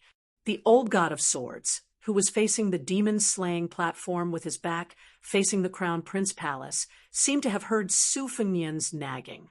His qi that was soaring into the clouds suddenly condensed, and more than 1,300 flying swords instantly fell into the cliff. He turned his head and said unhappily, "You're the only one who likes to show off. You should know that there is always someone better than you." And Mountain sect, the mountains north, and this old man, has long passed the age of being ruthless. Now he wants to take little Jiang as his disciple. Sigh, it's a pity I didn't see her. Otherwise, I would have a higher chance of taking her as my disciple. Su Fengnian wanted to tease the old god of swords for being useless, but he did not have the guts to do so. Su Fengnian heard about the Taoist head for the first time. He asked, "What's the Taoist head?" Li Chungang walked towards Bull Mansion and scratched his crotch. The rain was sticky and uncomfortable. He said, "The Taoist chief is the founder of Taoism and has the same status as the leader of Buddhism. It's just that this position is too hot. Those who are qualified to sit on this position have good temperament and are not willing to stand out. Those who want to be the Taoist chief are just small fries fishing for fame and compliments. Most of them are too close to the imperial court and don't have enough popularity. Therefore, in the past 100 years, except for Qi Xianzhu, who deserves to be the Taoist chief, the rest of them can't be convinced by the public. As for the Buddhist sect, the white-robed monk Li Xiaoxin, who traveled thousands of miles to the west to seek scriptures, once had the chance to be the bodhisattva. Unfortunately, I heard that he went to get married and have a daughter. Therefore, the Taoist head and the Buddha head are empty. The reason I'm telling you this now is because this old man sensed a few peaks in Mount Longhu when he was riding his sword on the snowy plains. The Taoist from the Taoist mansion stopped him, and the Taoist from Xinjuan Temple also interfered. This is not strange. What's strange is that the qi in Mount Yunjin was so abundant that it could be called fate, but it was not willing to do anything. Su Fengnian, who had been holding the umbrella to shelter Xianyuan Qingfeng from the wind and rain, gripped the handle tightly and said, "It must be that weird Taoist called Zhao Huangchao. He claimed to be a member of the Liang imperial family, who entered Mount Longhu to cultivate Taoism. When I was at the sword cliff of Mount Quanglu, he performed an out-of-body act and came here on a dragon. He looked to be in his 30s or 40s. God knows if he has lived for 2 or 3 decades. This Taoist kept saying that he was enforcing justice on behalf of heaven. What a bold attitude! Su Fengnian would not elaborate on many details. After all, the battle between the dragon and the python was too obscure and mysterious. Besides, Xianyuan Qingfeng, an outsider, was present. Xianyuan Qingfeng, whose skirt was soaked in water under the umbrella, slowly came back to her senses. Her eyes were cold and emotionless. Some time ago, I went to Mount Yunjin to look for a flood salamander. I saw a middle-aged Taoist fishing in a deep lake. At that time, I thought his cultivation was mediocre and that he was pretending to be a hermit expert. At that time, this Taoist was discussing the scriptures of the 3 sects with Song Kelly, the heir of the Song family. He was very arrogant and called Saint Zhang of the North as Teacher Zhang. It was as if he was born 2,000 years earlier and dared to sit and discuss Taoism with the saint. Li Chenggang frowned. Zhao Huangqiao of the 3 sects. This old man had never heard of him. Qi Xuanzhen also did not mention him in the 2 times he met him. However, with this Taoist cultivation, he was more than qualified to be the leader of the Taoists. Young Su, how did you offend this celestial? How could you make him go astray and not hesitate to show off his dragon ride? With this Taoist strength, he was able to live in seclusion in Mount Longhu for at least 100 years without making a name for himself. He was clearly not the kind of person who liked fame. His surname was Zhao, and he was from the Son of Heaven. This old man understood. He was just concerned about the gathering and dispersing of the world's fate. Based on this, you should be grateful that Chao Chongqing took Jiang Girl away early. Otherwise, if Zhao Huangqiao saw you and saw through the mystery, you would be in serious trouble. At Mount Quanglu, with this old man's ability at that time, it would be useless even if he opened the gate of heaven. Su Fengnian smiled mischievously. So now, Chapter 314. The old man scolded. Does this old man have nothing better to do than to stand up for you? Do you think fighting with celestial beings is a small matter? Celestial beings, dragon spirit travel, profound fate. Xianyuan Qingfeng felt a chill run down her spine.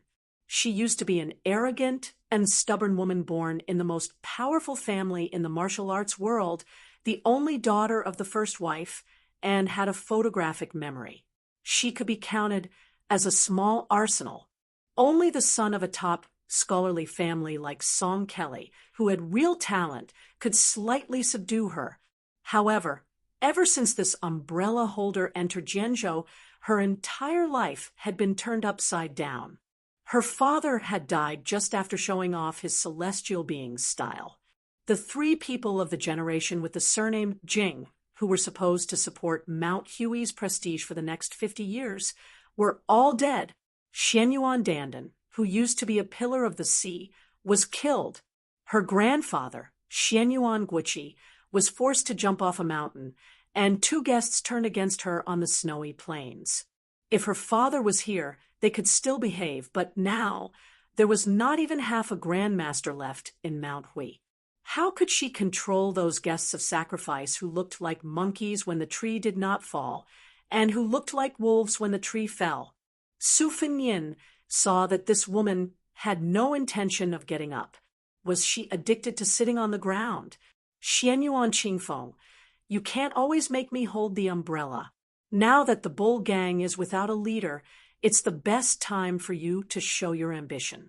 Don't waste it. Xianyuan Qingfeng was speechless. Xianyuan Qingfeng struggled to get up. Perhaps because he had been sitting for too long, his legs were sore, and he was about to fall back into the water. Su Fengnian tried to support him out of goodwill, but Xianyuan Qingfeng used all of her strength to push him away. She sneered, "Is it my ambition, or does your highness want to control Mount Huishan Xianyuan?" Su Fengnian sneered and said shamelessly, "Let's not beat around the bush. I like it. Since you're the one who started the conversation, why don't we have a good plan?" Xianyuan Qingfeng refused to back down. "Please speak," he said. The old god of swords ignored the scheming between the man and woman and walked straight to Bull Descending Manor. He walked up the steps and bent down to pick up the string of wind chimes. Su Fengnian spoke in a methodical manner. "You're just worried that this Shitsi will take over the magpie's nest and use you as a puppet. You'll only stop when I've emptied Mount Huey's hundreds of years of wealth, right?" Xianyuan Qingfeng said without hesitation, "That's right. Your Highness has a good family background and high standards. I believe your appetite will not be small." Su Fengnian laughed and said, "Xianyuan Qingfeng, oh Xianyuan Qingfeng, I don't mind telling you this. As long as you take the copies of those secret manuals into the tide-listening pavilion in Bailiang, I don't want anything else. Since we're doing business on the surface, and I've accepted your benefits, I'll naturally help you secure your position as the head of Mount Hui. If anyone isn't convinced, you can let them have a taste of Bailiang's blade. Besides, the old god of swords is already a swordsman of the present era. It doesn't matter if you're a fox exploiting the tiger's might or taking advantage of others. Who would dare say no? Even if you don't want to stay in Mount Hui, no one will come into direct conflict with you. This is a business. Whether you're comfortable as the head of Mount Hui or not will depend on your own methods. When the time comes, if you need me to take action, you'll have to give me other benefits.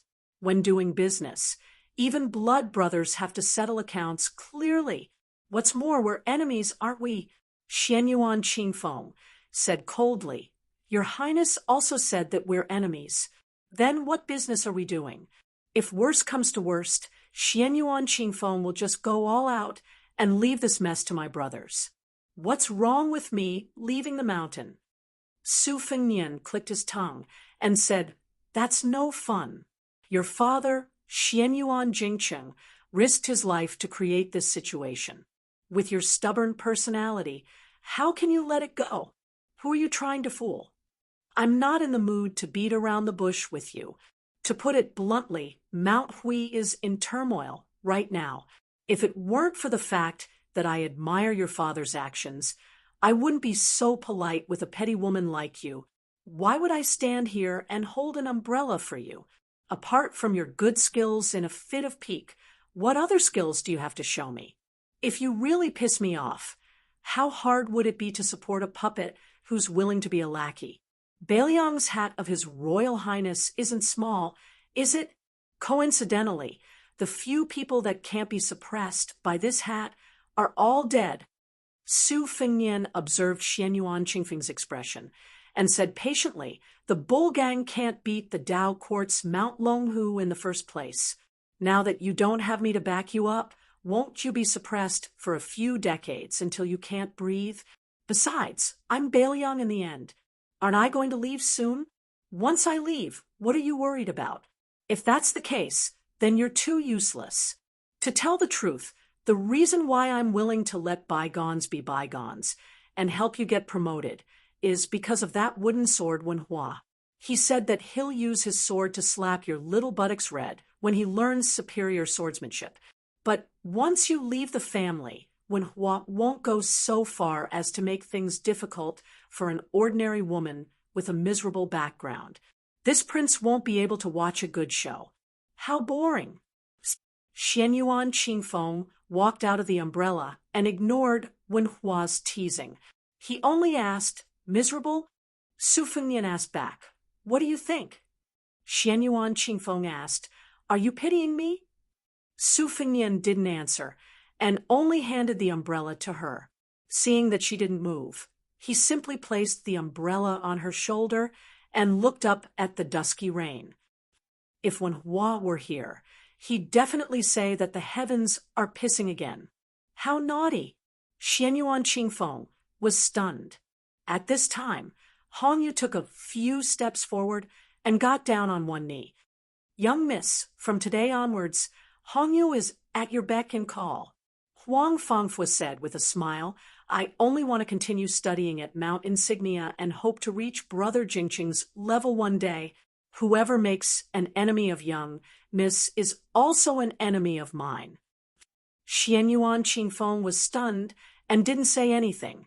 A loud voice came from the celestial master residence of Mount Longhu. Since Sword God, Li has borrowed a sword and left. Do you dare return it? Li Chungang, who was sizing up Feng Ling, couldn't be bothered to respond. Next, Xianyuan Qingfeng inadvertently saw His Royal Highness winking at the old sword god and mouthing two words. After seeing this, Li Chungang rolled his eyes and blurted out an extremely vulgar word in the direction of Mount Longhu. Bullshit! If that was all, Xianyuan Qingfeng wouldn't have done anything. What the old man who had become a terrestrial sword immortal said next was truly domineering. That's what Su Fengnian said. Xianyuan Qingfeng immediately smiled through his tears. Chapter 3:15. If Li Chungang said fart to the Taoist master's residence, outsiders would only say that the old god of swords' heroic spirit was still the same as before, especially after entering the threshold of Earth Immortal. They were full of confidence and could regard Li Chungang as an immortal swordsman. However, if it was Su Fengnian who said it, it would be a different story. Two great masters were fighting each other in the great snow plains and the Taoist ancestral court, Longhu Mountain. Even if it was just a battle of words, it was still full of elegance. What was His Royal Highness doing? Su Fengnian could already imagine that for a long time, the whole Jianghu would become a big joke. Xianyuan Qingfeng, who was at a disadvantage in the scheming against His Royal Highness, could not help but gloat. She finally had some spirit and was no longer lifeless and haggard. Su Fengnian glared at her and took the lead to walk to the great snow plains. Su Longxiang and Blue Bird followed closely behind. Xianyuan Qingfeng hesitated for a moment, then walked slowly in the rain with Huang Fangfu and Hong Yuang. Hong Yuang was expressionless. Huang Fangfu thought a lot in this short section of the road in the rain. Out of the corner of his eye, he glanced at the second foreign minister. Hong Yuang had always had a good reputation for his conduct and conduct. Not just anyone could claim the title of ancient style. Hong Yuang, as a foreign minister of Mount Huishan, who came from a poor background, was not humble in front of others. This caused Xianyuan Qingfeng to treat him with respect. In private, Hong Yuang was called training a hawk instead of raising a dog. Hong Yuang was also not overbearing and never showed any complacency. However, no matter how Xianyuan Jingqing secretly supported and cultivated Hongyu these years, it was still Xianyuan Jingqing who brought him to the mountain. This time, Hongyu betrayed him on the great snow plains and killed his benefactor Xianyuan Jingqing together. Huang Fangfu was shocked at that time.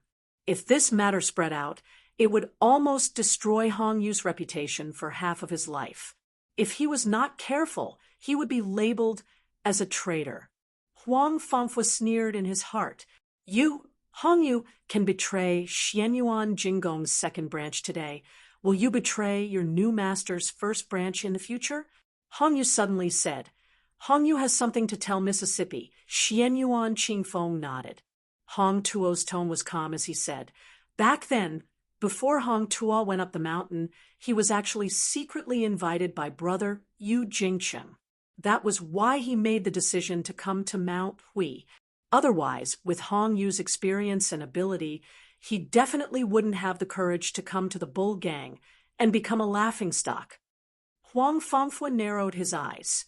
Xianyuan Qingfeng felt as if a heavy burden had been lifted off his shoulders, and the knot in his heart was untied. He turned his head and smiled. Uncle Hong, you've suffered all these years. Hong Yu lowered his head and cupped his hands. That's how it should be. Hong Yu raised his head and looked directly at the young woman who was about to take control of Mount Hui. He said, but Hong Yu has received many favors from Emperor Xianyuan. Please treat the children of the second branch well. Xianyuan Qingfeng said softly, Uncle Hong, don't worry. Qingfeng isn't a narrow-minded woman. It's a fact that the second branch is powerful. Blindly purging dissidents will only cause the turbulent Mount Hui to fall apart. Qingfeng will do my best to appease the second and third branches.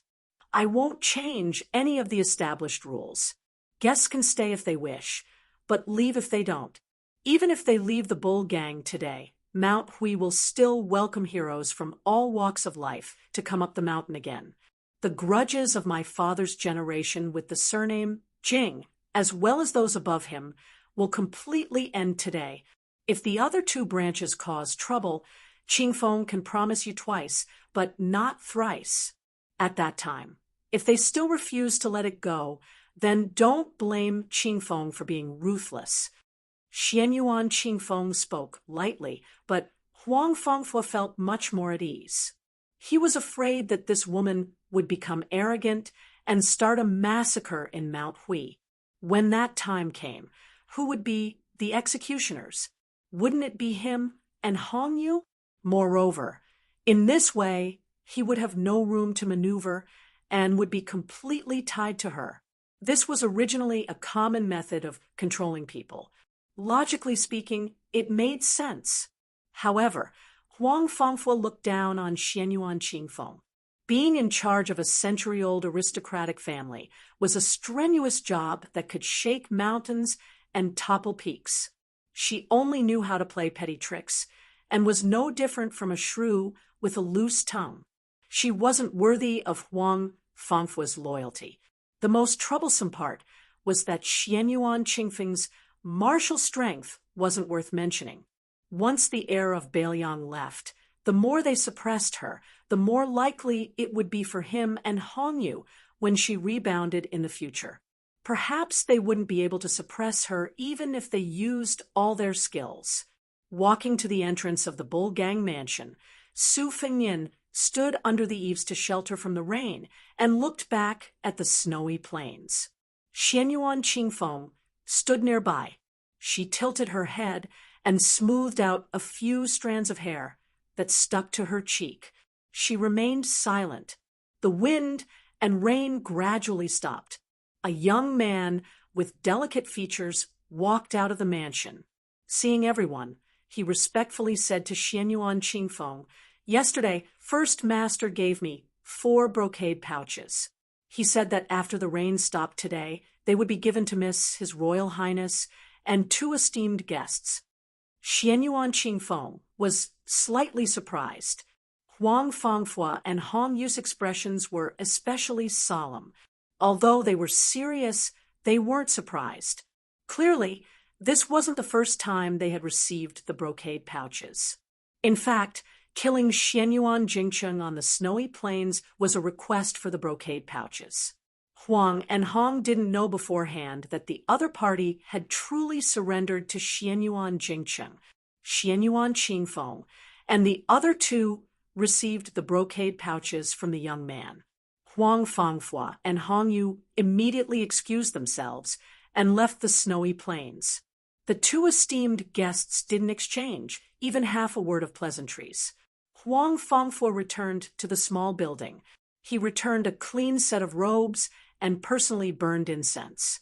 He took out the small scroll hidden in the brocade pouch.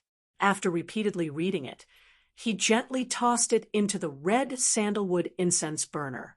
He smiled and murmured, "Brother Jingcheng really didn't disappoint me." There were only a dozen or so words written on the exquisitely cut paper. It was just like what Xianyuan Jingcheng usually said when he talked about writing. Zhong Yi had said that simplicity was the end of poetry. "Brother Huang, please stay in Mount Hui for 10 years, and you can enter the Finger Xian realm." Huang Fangfo first smiled, and then laughed out loud. Xianyuan Jingcheng. Oh, Xianyuan Jingcheng, are you asking me to work for your daughter for 10 years? Since you said you could help me enter the Finger Xian realm, don't mention 10 years. I can even wait 20 years. After laughing, Huang Fangfo decided to study at Bull Hill for another 10 years. He believed that with Xianyuan Jingcheng's meticulous planning, even if he couldn't enter the Finger Xian realm after reading all the secret manuals, Huang Fangfo was sure that another brocade pouch would appear at that time to solve his doubts. Huang Fangfo didn't even bother to think about who had the brocade pouch that he might not need in 10 years. With Xianyuan Jingcheng's meticulous mind, he was afraid that Huang Fangfo wouldn't be able to find it even if he turned the entire Bull Hill upside down.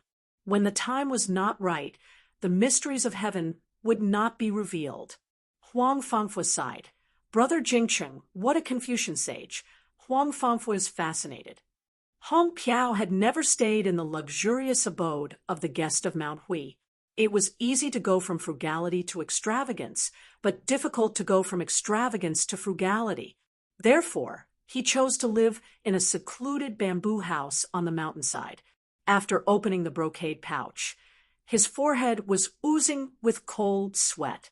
The general meaning of the brocade pouch was far less soul-stirring than the one given to Huang Fangfo. It was just that Xianyuan Jingcheng kindly reminded Hong Piao. If Qingfeng had any grudges against Hong Piao for killing Xianyuan Jingcheng, he could say that Hong Piao was invited by Xianyuan Jingcheng to come up the mountain. Hong Piao, who was kneeling in front of the bamboo tea table, clenched his fists so tightly that the veins on the back of his hands popped out. When he, Hong Piao, went up to Mount Hui, it naturally had nothing to do with Xianyuan Jingcheng. At that time, what he said on the snowy plains was just an idea he came up with on the spur of the moment. He played an unknown trick to eliminate Xianyuan Jingfeng's vigilance. Therefore, although this brocade pouch seemed to be a kind reminder, wasn't it also a kind of warning? Hong Piao took a deep breath and raised his head to look out the window. He smiled. Brother Jingcheng is indeed an immortal. Hong Piao is completely convinced. The bull landed under the eaves. Su Fengnian looked at the rainbow stretching across the sky. One end of the rainbow was on the snowy plains, and the other end was on the Taoist master's residence. The scenery was absolutely beautiful. Su Fengnian opened the brocade pouch and was stunned. The words written on it were concise and to the point. His Royal Highness only needs to ask my daughter for a copy of the aspiring tripod pavilion spring and autumn annals from my life. There is a letter in the envelope. At the end, there was even a sentence that went straight to the point. His Royal Highness did not let her down, and Mount Hui would not let His Royal Highness down. Xianyuan Qingfeng leaned against a pillar, his eyes hazy with tears. Hong Piao is rebellious and needs Qingfeng to convince him with force. It's better to use force than to show kindness. When Mount Hui is peaceful, he can be raised. When there is chaos, he must be killed. Huang Fang has a good reputation. I have my own plans. Within 10 years, this person will not have any disloyalty. After 10 years, if he wants to make a name for himself, there will naturally be someone to suppress him. I left a book for the Taoist children of Mount Longhu to give to your grandfather. Qingfeng, you don't have to worry about this matter. If Su Fengnian has endless evil intentions and wants a yard after taking an inch, you can go and find the Taoist who fishes for flood salamanders in Mount Yunjin. This immortal elder owes me a favor and has promised me to come out once. If Su Fengnian does not overdo it, this person can work together to seek benefits. During the Qingming festival, if your mother is unwilling to visit the grave, Qingfeng need not force her. Since we can't help each other in times of need, it is already a blessing in life to forget each other. Since the day you were born, I have buried a jar of wine under an old cassia tree. From then on, I have one jar every year. Now, I have 23 jars. How about privately naming your daughter home? Don't blame me for nagging. It's just that I haven't been able to talk to you all these years. In the future, my grandson will be called Fuyao, and my granddaughter will be called Yasong. How about it? All these years, I have been flipping through ancient books when I have nothing to do. I have 100 headaches, but I still can't think of a satisfactory name. I hope that in the future, if they want to study, then they can study. If they want to practice martial arts, then they can practice martial arts. The world is vast, but they can only stand on a small piece of land. Life is bitter and short.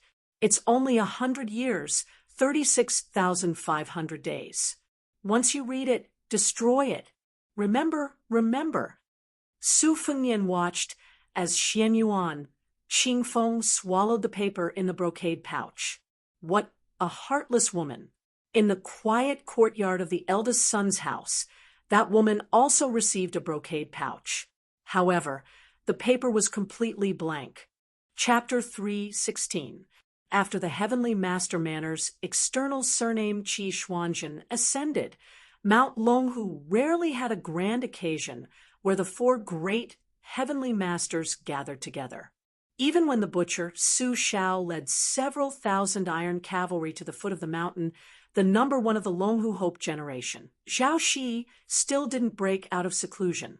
Of the 36,000 great heavenly cycle rituals of Xiangfan, only 2 of the 4 great heavenly masters went.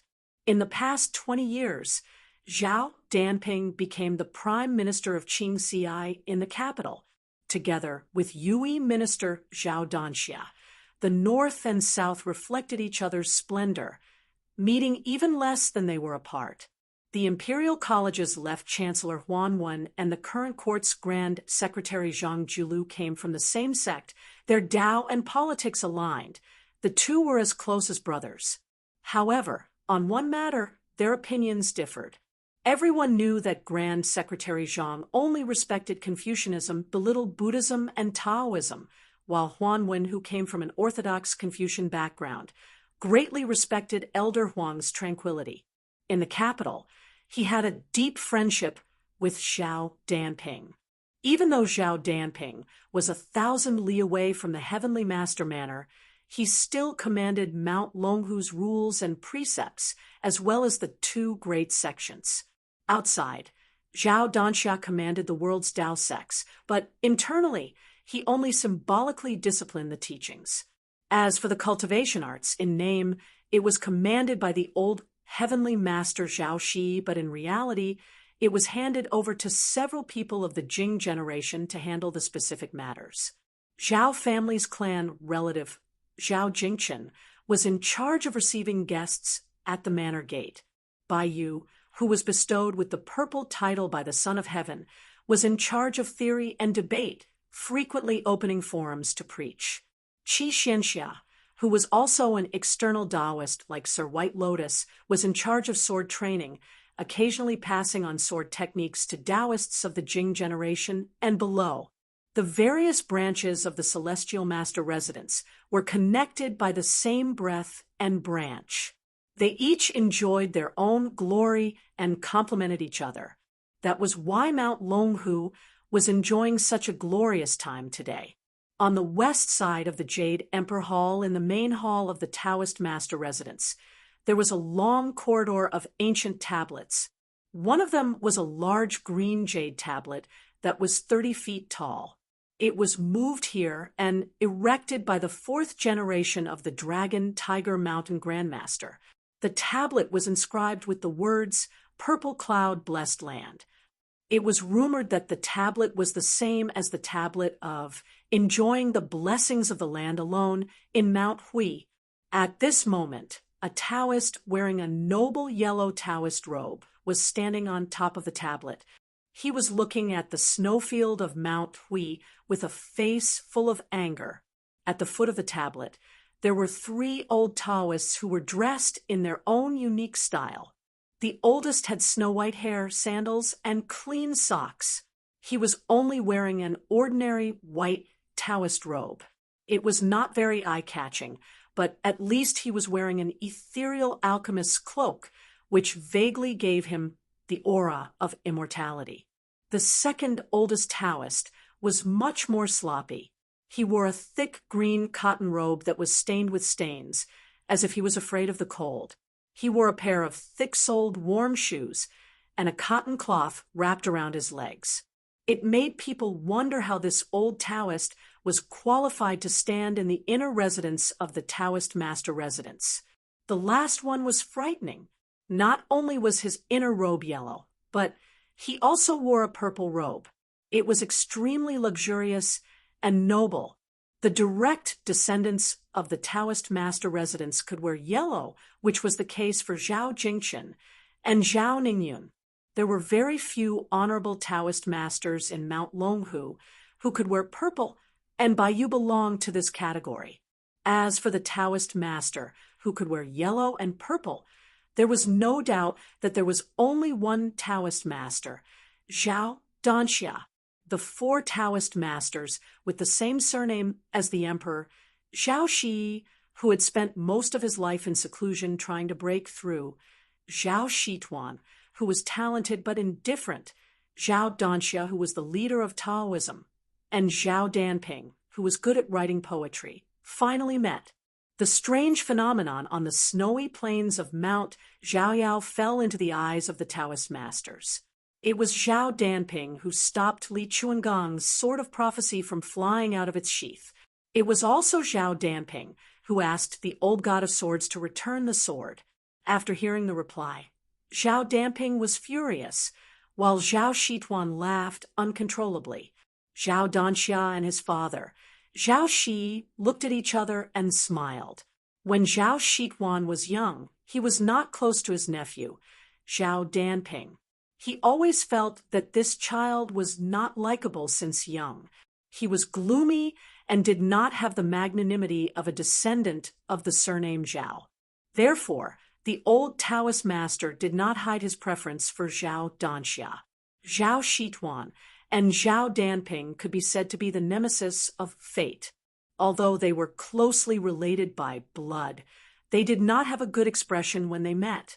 This time, Zhao Danping left the capital to return home, mostly to discuss with his brother how to deal with the latest political affairs of the imperial court. The empire's territory was restructured, and the original 24 districts of Taoism would have to follow suit and make changes. Moreover, after the position of Monk Zheng was established, Chongxian Bureau was very likely to leave Honglu Temple. The battle between Buddhism and Taoism, the battle of doctrines, and the battle of fate was on the surface. They could not be careless at all. A small part of the reason was that the crown prince of Bailiang had arrived at Dragon Tiger Mountain. In addition, the king of Bailiang, Su Shao, had caused a huge commotion in the capital. Zhao Danping did not have a good impression of Su at all. It was possible that he did not have the intention to return to the Taoist master's residence to punish the young crown prince. Zhao Shituan said impatiently, "Zhao Danping, why are you still standing on the stone tablet of your ancestor? Li Chungang did not want to talk to you.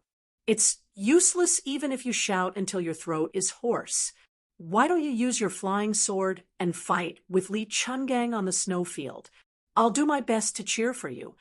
Zhao Danping snorted coldly and floated down from the stone tablet. Leaping over the top of the tablet was not appropriate. At that time, he was angry at Li Chuangong's rude and unreasonable methods, so he did not care about his identity. Now that he had calmed down, Zhao Danping did not insist. Zhao Shi, who had been disturbed by Xianyuan Jingqing's force breakthrough, put his hands in his sleeves and lamented, "This person risked his life to enter the demigod realm. It's really a pity. If he was willing to take it step by step, there's a chance that he could really ascend." Zhao Danxia, who had the most celestial aura, nodded and said, "After this battle, Hui Mountain's luck has been completely destroyed." Zhao Shi's face was full of sorrow. "There's no door to misfortune, only man can summon it. The warning of the ancients must not be ignored. Dragon Tiger Mountain should take this as a warning. Danping. Chapter 317. Although Zhao Danping's temperament was extreme, but her martial arts skill, intelligence, and talent were all first class in the present age. After hearing her father's rebuke, her original intention to argue with her uncle Zhao Shituan immediately dissipated. She calmed her heart and concentrated her spirit. Immediately the sharpness in her heart disappeared. She no longer showed any sign of wanting to compete with Li Chungang. The Taoist master mansion had been passed down for 1,600 years. Most of the time, it was passed down from father to son. If the Taoist master had no children, he would be succeeded by his brothers and nephews. There was no precedent of a woman taking over. The previous sect leader, Zhao Shitzi, had no children. Back then, it was either his younger brother Zhao Shituan, his nephew Zhao Danxia, or Zhao Danping, who took over the Qingji capital skills seal, the luck-suppressing sword, and the Titan Emperor scripture. Back then, the sect leader's opinion was not unanimous. Back on the mountain, there was an old ancestor of virtue and prestige who wanted Zhao Shituan to take over the responsibility. Zhao Shituan simply ran away from the mountain and went to Jianghu to live a carefree life. He said that it was better to pass on the legacy to Danxia than to him. That was how Zhao Danxia became the sect leader. The Taoist Master Mansion's Taoist Master Mansion was far from being the Taoist Master Mansion's Taoist Master Mansion. The latter had been recognized as the ancestral court of Southern Taoism for 500 years. After the death of Wang Zhongluo, Mount Wudong was just a Taoist master mansion. In the eyes of many Taoists on Mount Longhu, it was just a Taoist master mansion. How could it be compared to the Taoist master mansion? Fortunately, the Taoist master mansion improved under Zhao Danxia's leadership and became the leader of all Taoism in the world. Zhao Danping, who originally wanted to establish his own sect under the feet of the emperor, finally bowed his head. That was why his father, Zhao Shi, said that there was no blessing or disaster. Zhao Danping said coldly that Li Chungang returning to the realm of Sword Immortal is a great feat, but he borrowed 1,000 swords from Mount Longhu on the snowfield. If this spreads out, where will the Taoist Master Mansion's face go? Zhao Danxia smiled softly and said, "Face is lost on Danxia. Let Danping pick it up in Beijing. Capable people do more work. Big brother, please excuse me." "Big brother, you're such a scoundrel. What are you doing?" Zhao Danping said helplessly. Her tone was no longer inflexible and stiff. After leaving Mount Longhu for so many years, how could it be that simple to write a poem by the emperor's side? After encountering many coincidences and comprehending the heavenly Tao, he was able to break through 100 armors with his horsetail whisk and compete with the black-robed monk Yang Taiji. Zhao Danping's personality gradually became more flexible. She was no longer as fierce as she was in the prime of her life, wanting to take others down with her at every turn. If it was more than 10 years ago, Zhao Danping would have already gone to Mount Hui to find trouble with Li Chungang. Mysteriously, the harmonious atmosphere in the Taoist Master Mansion today was largely due to Zhao Jingxi, who had a son in her later years. This child was ranked at the end of the Jing generation. Her talent in martial arts was mediocre, but she had the advantage of being as honest as jade. She was a junior who loved to express her feelings and was not scheming at all. Even the eccentric Zhao Shituan, who did not see eye to eye with Zhao Jingxi, would have to smile knowingly when he met Zhao Jingxi. Everyone in the Taoist Master Mansion liked to joke about some of Zhao Jingxi's embarrassing moments. What was even rarer was the few most outstanding people in the Taoist Master Mansion who did not share the same surname. For example, Bai Yu and Qi Xianxia had gotten along well with Zhao Jingxi since they were young. The female Taoist nun who cultivated on the mountain was also happy to tease this Taoist master mansion's Zheng Huang. Even the female Taoist nun, who was just a young girl, dared to make fun of him. The old Taoist master Zhao Shituan said that Zhao Danping's greatest merit and ability in this life was giving birth to such a son. Zhao Jingxi's biggest characteristic was that he was absent-minded. He would often be chatting with others one moment and then be in a daze the next. The people on the mountain were most afraid of him reading and looking for answers because no matter how thin the book was, he could read thousands of strange questions. Even the chief, Zhao Danxia, who was a patient elder, could be questioned to the point of being angry. Mr. White Lotus, who had hurt his eyes from reading, was not inferior to Zhao Danxia. He mocked himself for having 3 fears in life: afraid of thunder, afraid of walking, and afraid of Zhao Jingxi's questions. It was obvious how powerful Zhao Jingxi's questions were. Zhao Shituan clicked his tongue and said, "Old Man Li has returned to the peak of the Sword Dao. It is highly likely that he will have a battle with Wang Xianji." Zhao Shi stroked his beard and smiled. "It seems that the battle with Dong Tai will happen in the future." Zhao Danxia and Zhao Danping looked at each other and smiled. The 2 elders in the family were of the same generation as Li Chungang and Wang Xianji. Naturally, they had ulterior motives regarding Li Chuangong's entering into the celestial realm. With their high realm and status, it was difficult for them to find something to take a break from their busy lives except for concentrating on cultivating and attaining immortality and paying attention to the fate of Taoism. The Taoist master was unattainable to the common people. However, in the Taoist master residence, the Taoist master Zhao's clan, it was not much. After all, they were a family. It was the common view of a descendant looking at an elder.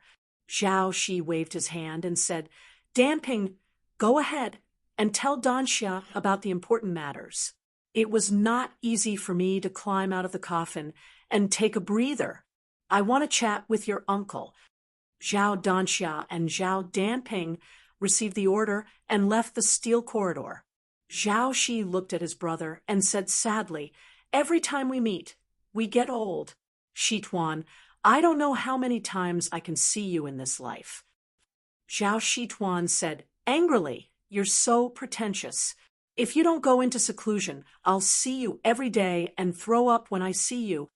Zhao Shi shook his head and said, "Wang Zhonglo has cultivated the big yellow court, but I still can't ascend the Jade Emperor Tower that the old ancestor pointed out. I'm ashamed to face the ancestors."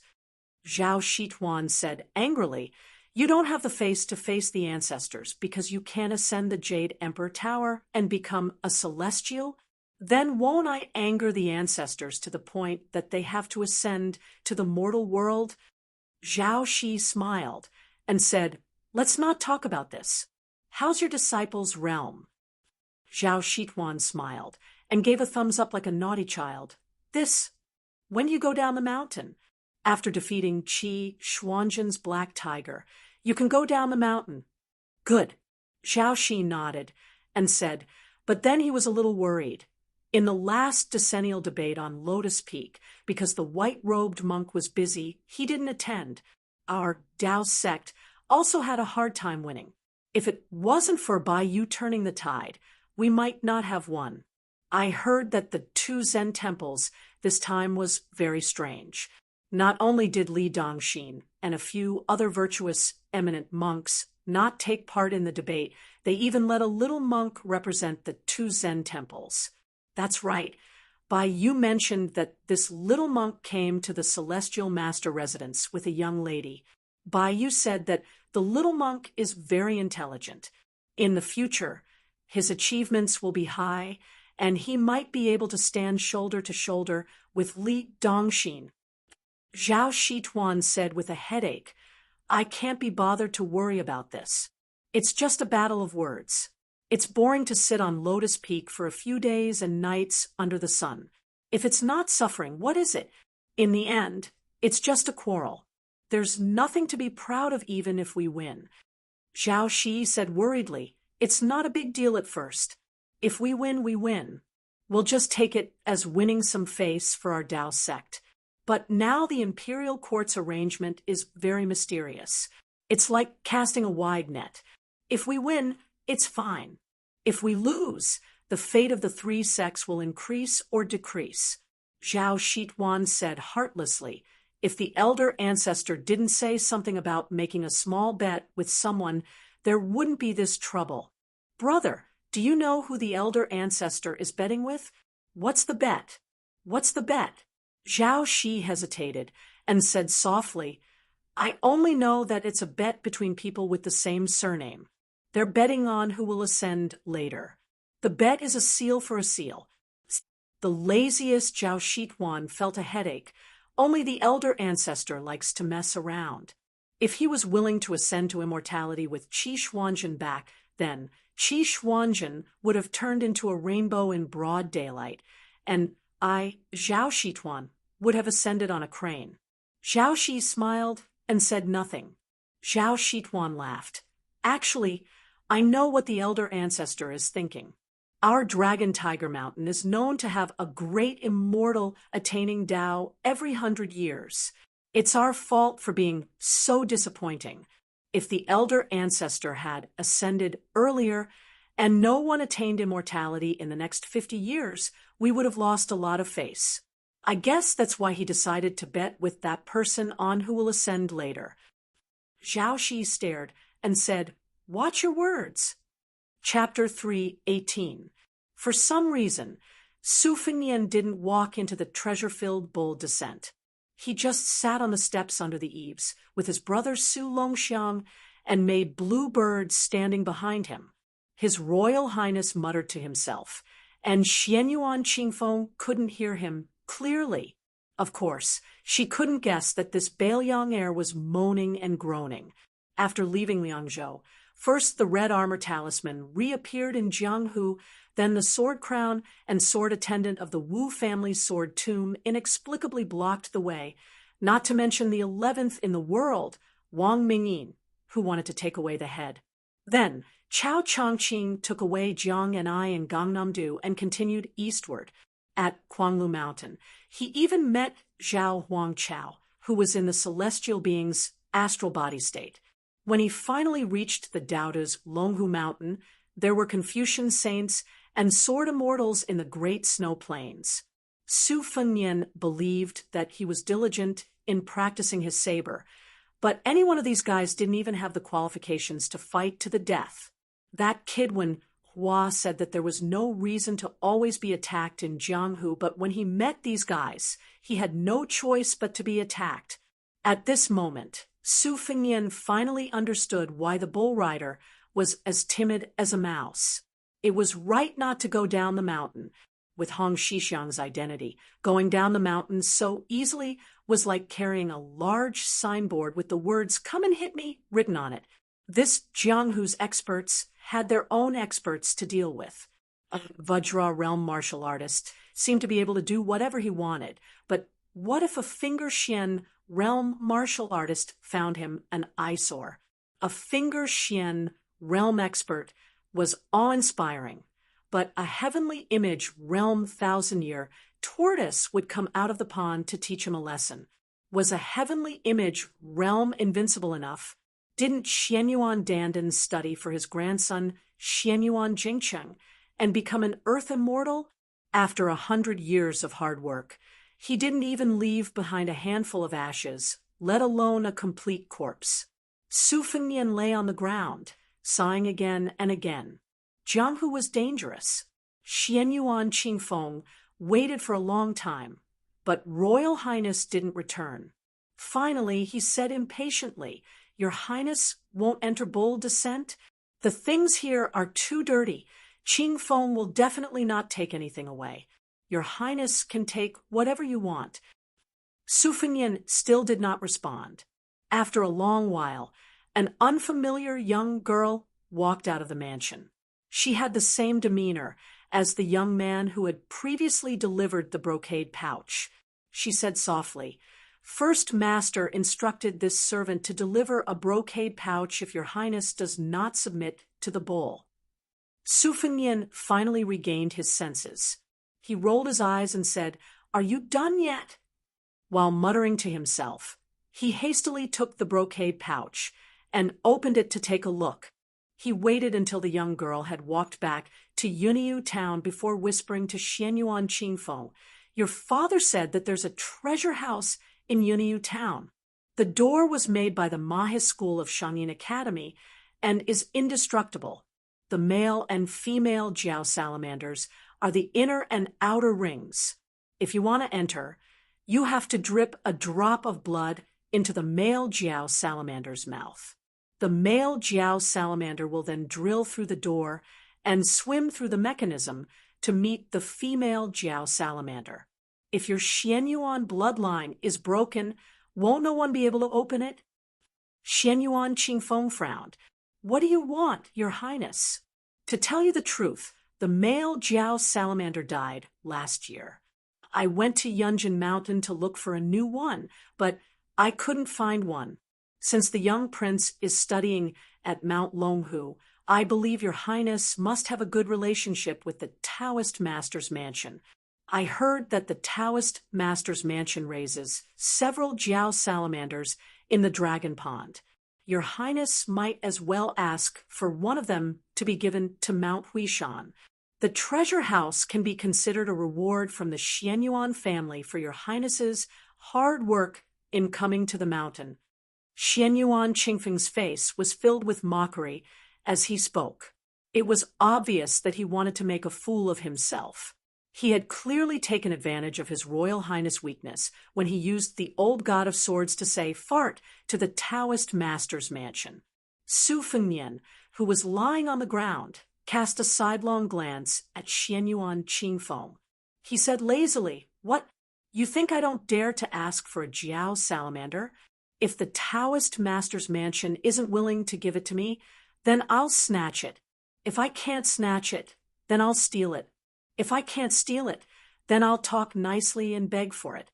Xianyuan Qingfeng's lips curled into a subtle arc as he said with a smile that wasn't a smile, "Your highness doesn't bother with trifles when doing things. In the future, you will inherit the title of Northern Liang King. As long as you use this method to deal with the Northern Mang dynasty, you will definitely be able to achieve victory and leave your name in history." Su Fengnian stood up, pretending not to hear the mockery in her voice. "I'll take your auspicious words." Su Fengnian then changed his expression and smiled warmly. "Not only does the brocade pouch say that there are several items in the treasure house that can catch my eye, it also says that there's an item outside the armory that's even more precious than an entire mountain. It asks me to treasure it well. The words on the brocade pouch are, 'Far in the horizon, yet close in front of you.'" Xianyuan Qingfeng's expression changed slightly. Su Fengnian laughed heartily and jumped down the steps. "Silly girl, your father is willing to give you to me? Besides, even if he's willing to give you to me, I'm not willing to accept you. You don't have any breasts or buttocks, and you're always wearing a bitter face. You can see female ghosts when you look in the mirror." Xianyuan Qingfeng stared at Su Fengnian's back with a complicated expression. As they approached the edge of the snowfield, Bluebird whispered, "Young master." Su Fengnian had a telepathic connection with her and knew what she was thinking. He smiled and explained, "It's not that I'm deliberately making things difficult for Xianyuan Qingfeng, but this woman won't listen to your kind words. If you really want to confide in her, I'm sure she'll treat your kind intentions as ill intent. If you really think I covet her beauty or her family fortune, wouldn't I die of injustice?" Ignoring the gloomy Xianyuan Qingfeng, His Royal Highness had just descended the snowfield when he saw a large group of people kneeling in front of him. There were no less than 30 people. Su Fengnian only needed to think for a moment to realize what was going on. He held down Xiao Chunlei and looked down at them with a smile. "Oh, you all know how to sail according to the wind. You're in a hurry to serve me so you can go to Baelyang and ride roughshod over them? This matter is fine, but I'll say the ugly words first. If you really have some ability, I won't send you away like your beggars. I don't care if you used to be a wanted criminal or a thief. My rice bowl is very big. Not to mention a few dozen people, even a few hundred people will be full. However, if you don't have any ability and want to eat and drink for free, I don't care if you're a guest of Mount Hui or some martial arts hero from which path, scram. Once you're caught, I'll take your heads to the authorities to exchange for some money." Most of the Jianghu people who relied on Mount Hui were stunned. Wasn't this Baelyang heir a bit too ignorant and incompetent? How could his words be more straightforward than a thief? At that moment, a dozen or so fence-sitters stood up cautiously and tried to change their minds and leave. Half of these people were proud and arrogant and didn't want to be bullied. The other half were just here to make up the numbers. They wanted to go to the wealthy Baelyang heir and ask him to live a luxurious life. This group of people didn't have a high status in the Great Bull Gang. They belonged to the category of nobodies who weren't loved by their grandmothers and uncles. They wouldn't be able to obtain the most lucrative position of a guest of Mount Hui. Normally, not to mention an entire secret manual, even if it was just a single page, they would fight until their heads bled. Those who had relatively good relationships with each other were also deceiving each other. Those who weren't of noble status could only borrow secret manuals from the aspiring Cauldron Pavilion for a limited period of time. They couldn't take it out of the pavilion. If someone secretly copied it, they would be expelled from Mount Hui once they were discovered. Many martial arts heroes who had similar martial arts styles would each memorize the manuals by rote. The more the better. After the event, they would exchange secret manuals with each other. Those with slightly bad intentions would say a few more words at a critical juncture. This wouldn't cause the other party to go crazy, but it would cause the other party to take a detour. There were only a few dozen guests of Mount Hui. Su Fengnian actually became absent-minded at a time like this. This was because he didn't want to stay on Mount Longhu any longer after hastily settling the affairs of the Great Bull Gang. He was going to head to the northeast of the Jian province, Martial Emperor City. Chapter 319.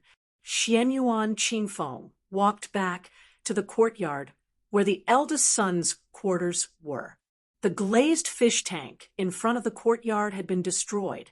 Looking up at the plaque, he saw that his father, Xianyuan Jingcheng, had written the flask of eternal spring. Passing through the hall, there was the Imperial Library, where Xianyuan Jingcheng had spent almost all of his time as a teenager. There were more than 6,000 scrolls here, but it was completely different from the aspiring Cauldron Pavilion. There were very few martial arts manuals here, but they were all classics of the 100 schools of thought. The small building was simple, but the windows were bright and clean. The top floor had a wide view from where one could observe the South Star and the Big Dipper. At the back, there was a Lingji courtyard with a small facade. On both sides of the courtyard were small and narrow side rooms. Originally, it was meant to provide lodging for the maids and servants. It was just that the main wife's courtyard was deserted, and that woman's temperament was cold, and she did not like noise, so she left behind a personal maidservant. The side rooms were all used to store sundries. Many of the poems and essays that Xianyuan Jingcheng had written when he was young to express his grievances were thrown into piles by her, scattered all over the table, chairs, and floor. There was a pair of male and female 1,000-year-old Luohan pines on the side of the corridor. Their roots were intertwined, and their crowns were juxtaposed, making this place seem even more desolate and unsettling. Xianyuan Qingfeng walked further into the rear hall of the woman's private quarters. There were originally countless paintings and couplets, but they had all been removed by her. Only a large plaque hung in the middle of the hall that read, "Better to leave than to come." It was probably because she used too much effort to move them that she was able to survive. Xianyuan Qingfeng walked to the tea room with a view of the Dragon King River and saw that she was sitting quietly with a pile of ashes beside her. There was only a white jade scroll left of a painting. Xianyuan Qingfeng said coldly, "Father killed the old ancestor as a land god." Xianyuan Jingcheng was ambushed by Huang Fangfua and Hong Yu. Grandfather was expelled from the mountain. Beiliang's heir, Su Fengnian, killed more than 10 people in one breath outside the snowfield. He had the light cavalry and retainers hang their corpses in front of the Yi sect of Mount Hui. He declared that he wouldn't accept anyone from Mount Hui. Now, 3 or 4 of the 10 guests of Mount Hui are gone. As for the rest of the Jianghu people, most of them have chosen to leave the mountain. Only in front of her daughter, Xianyuan Qingfeng, would the woman not be so cold and distant. She smiled gently and said, "Isn't this the perfect time for Qingfeng to take over Mount Hui?" Xianyuan Jingcheng had swept clean the great snow plateau, and with Beiliang's crown prince eyeing him covetously, it could be said that there were internal and external troubles. Those ministers of resurgence in the history books all stepped forward bravely at this time to turn the tide. Only then could they make people feel grateful and fearful at the same time, controlling the people's hearts. It was just the 4 words of combining kindness and power. If Mother didn't guess wrong, Xianyuan Jingcheng had already reached a secret agreement with His Royal Highness. Aside from Huang Fangfua and Hong Yu, the 2 open chess pieces, there were still some hidden chess pieces that were biding their time, right? What Mother was most curious about right now was whether His Royal Highness had asked for an exorbitant price to make things difficult for Qingfeng. If she married into Beiliang Palace as a concubine, it was not impossible. With Mount Hui's Xianyuan family's several hundred years of foundation as a dowry, there weren't many women in the world who could afford such a large sum, right? The woman's voice was soft and gentle, very pleasing to the ear, but the meaning behind her words was chilling to the bone at this moment. Xianyuan Qingfeng couldn't stop laughing, and actually laughed until tears came out. She wiped her tears and said, "I've disappointed Mother. That His Royal Highness doesn't care about Mount Hui, not to mention Xianyuan Qingfeng, who can't even get into the Rouge Review. Mother, you can only blame yourself for not giving birth to a more beautiful Qingfeng back then." The woman didn't get angry, and only quietly waited for Xianyuan Qingfeng to finish laughing. Seeing her daughter's unstoppable tears, she reached out to help wipe them away, but Xianyuan Qingfeng fiercely slapped her hand away. She still didn't take it to heart, and gently said, "Rats go into hiding because of grain, dogs go into hiding because of poverty. It's a pity that this only applies to the small families. Although Mount Hui's fate has been greatly damaged, it doesn't mean that they won't be able to recover from this setback. What Bullock Gang encountered today is still somewhat better than what happened 100 years ago when the Wu family sword tomb's first-rate experts almost all died in Beimang. Beiliang's heir hung up the corpses to intimidate everyone and was clearly building momentum for Qingfeng. If it's as you said, that heir's ambitions aren't in Mount Hui, that's even better. After he leaves with his troops, if Qingfeng feels that he's short of money and can't control the situation, you can ask Mount Longhu for some protection. The Celestial Master residence and Bullock Gang have always been linked for several hundred years. A close neighbor is better than a distant relative. Xianyuan Qingfeng sneered and said, "In the end, you're still asking for help." The woman murmured softly, "In life, one must ask for help from heaven, Earth King, Father, and Mother. Who doesn't ask for help?" Xianyuan Qingfeng said expressionlessly, "That heir left more than 100 light cavalry at Mount Hui. He said they were responsible for transporting the copies of the aspiring Tripod Pavilion's secret manuals back to Beiliang. The woman smiled and said, Xianyuan Jingcheng once said something that I've remembered. A man's talent is 10,000 pounds, but it can't compare to a woman's chest. From what I can see, His Royal Highness clearly still has feelings for Qingfeng. It doesn't matter whether or not she's Beiliang's side consort. A noble family's wealth isn't necessarily a blessing for a woman. But if we can use this opportunity to stabilize Mount Hui, that's the most important thing right now. Mother said one more thing. No matter how talented that Yuan Tingshan is, don't meet him in the future. No matter how great a martial artist's achievements are, they can't compare to a single word from the heir of Beiliang. In the short term, you can only get close to the heir of Beiliang and not alienate him. As for the long term, just take one step at a time. It's like playing chess. Qingfeng can't be in a hurry to place a piece. Xianyuan Qingfeng was lost in thought. He poured himself a cup of wine, which was still warm and fragrant. He raised his head and took a big gulp. The woman, who was no longer young, had a gentle gaze. She smiled and said, A cup of osmanthus wine in your mouth will bring 2 peach blossoms to your face. Xianyuan Qingfeng said calmly, This was written by Father. She said calmly, Xianyuan Jingqing said so much and wrote so much. There's bound to be a few sentences that you remember. The ancient records say that Mount Zhaoyao has many ancient osmanthus, but there weren't many left when Mother came up the mountain. Among them, the Tangue is the oldest and the most luxuriant. Every autumn, the osmanthus seeds would fall like rain. It's glorious but not charming. She hesitated for a moment and said slowly, just like how Xianyuan Jingcheng conducts himself. Xianyuan Qingfeng gripped his cup tightly and stared at her. He clenched his teeth and said, Isn't it ironic to say that my father is good now?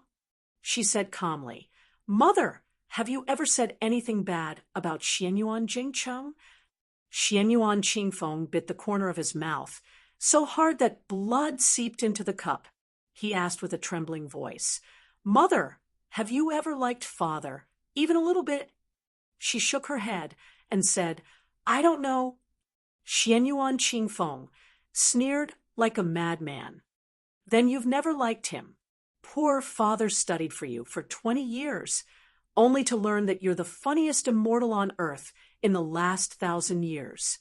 She didn't refute. Xianyuan Qingfeng threw away his cup and suddenly stood up. With his back to her, he said in a deep voice, Mother, don't worry. Father spent a lot of effort to create this situation. Qingfeng will definitely risk my life to make sure that Mount Huishan doesn't fall, so that Mother can live a peaceful and stable old age. She still didn't say anything. She waited until Xianyuan Qingfeng left the courtyard before slowly standing up. She picked up the hot wine pot and walked straight to the snowfield without feeling the pain. The sky cleared after the rain, and the scenery on the snowfield was pleasant. She came to the cliff and revealed a beautiful smile that no one had ever seen before. Jingcheng, I won't be angry with you anymore. She leaped. Chapter 320. Before His Royal Highness left Mount Longhu, he left behind a treasure of calligraphy for the Taoist temple. There were a total of 3 horizontal plaques, and the wood was old peach wood that was chopped down from the mountain. The old Taoist master, Zhao Shitwan, was so happy that he rubbed his hands and stood at the door for a long time. The horizontal plaque was Kunlun, the east plaque was Immortal Mansion, and the west plaque was Nanjia Zhoucheng. In terms of strength, it might not be as good as the works of the Taoist masters of Mount Longhu, but its spirit was not inferior at all. To be honest, the small Xiaoyao temple originally did not deserve to hang these 3 plaques, but the old Taoist master liked it, and did not care if the Taoist masters were secretly criticizing it.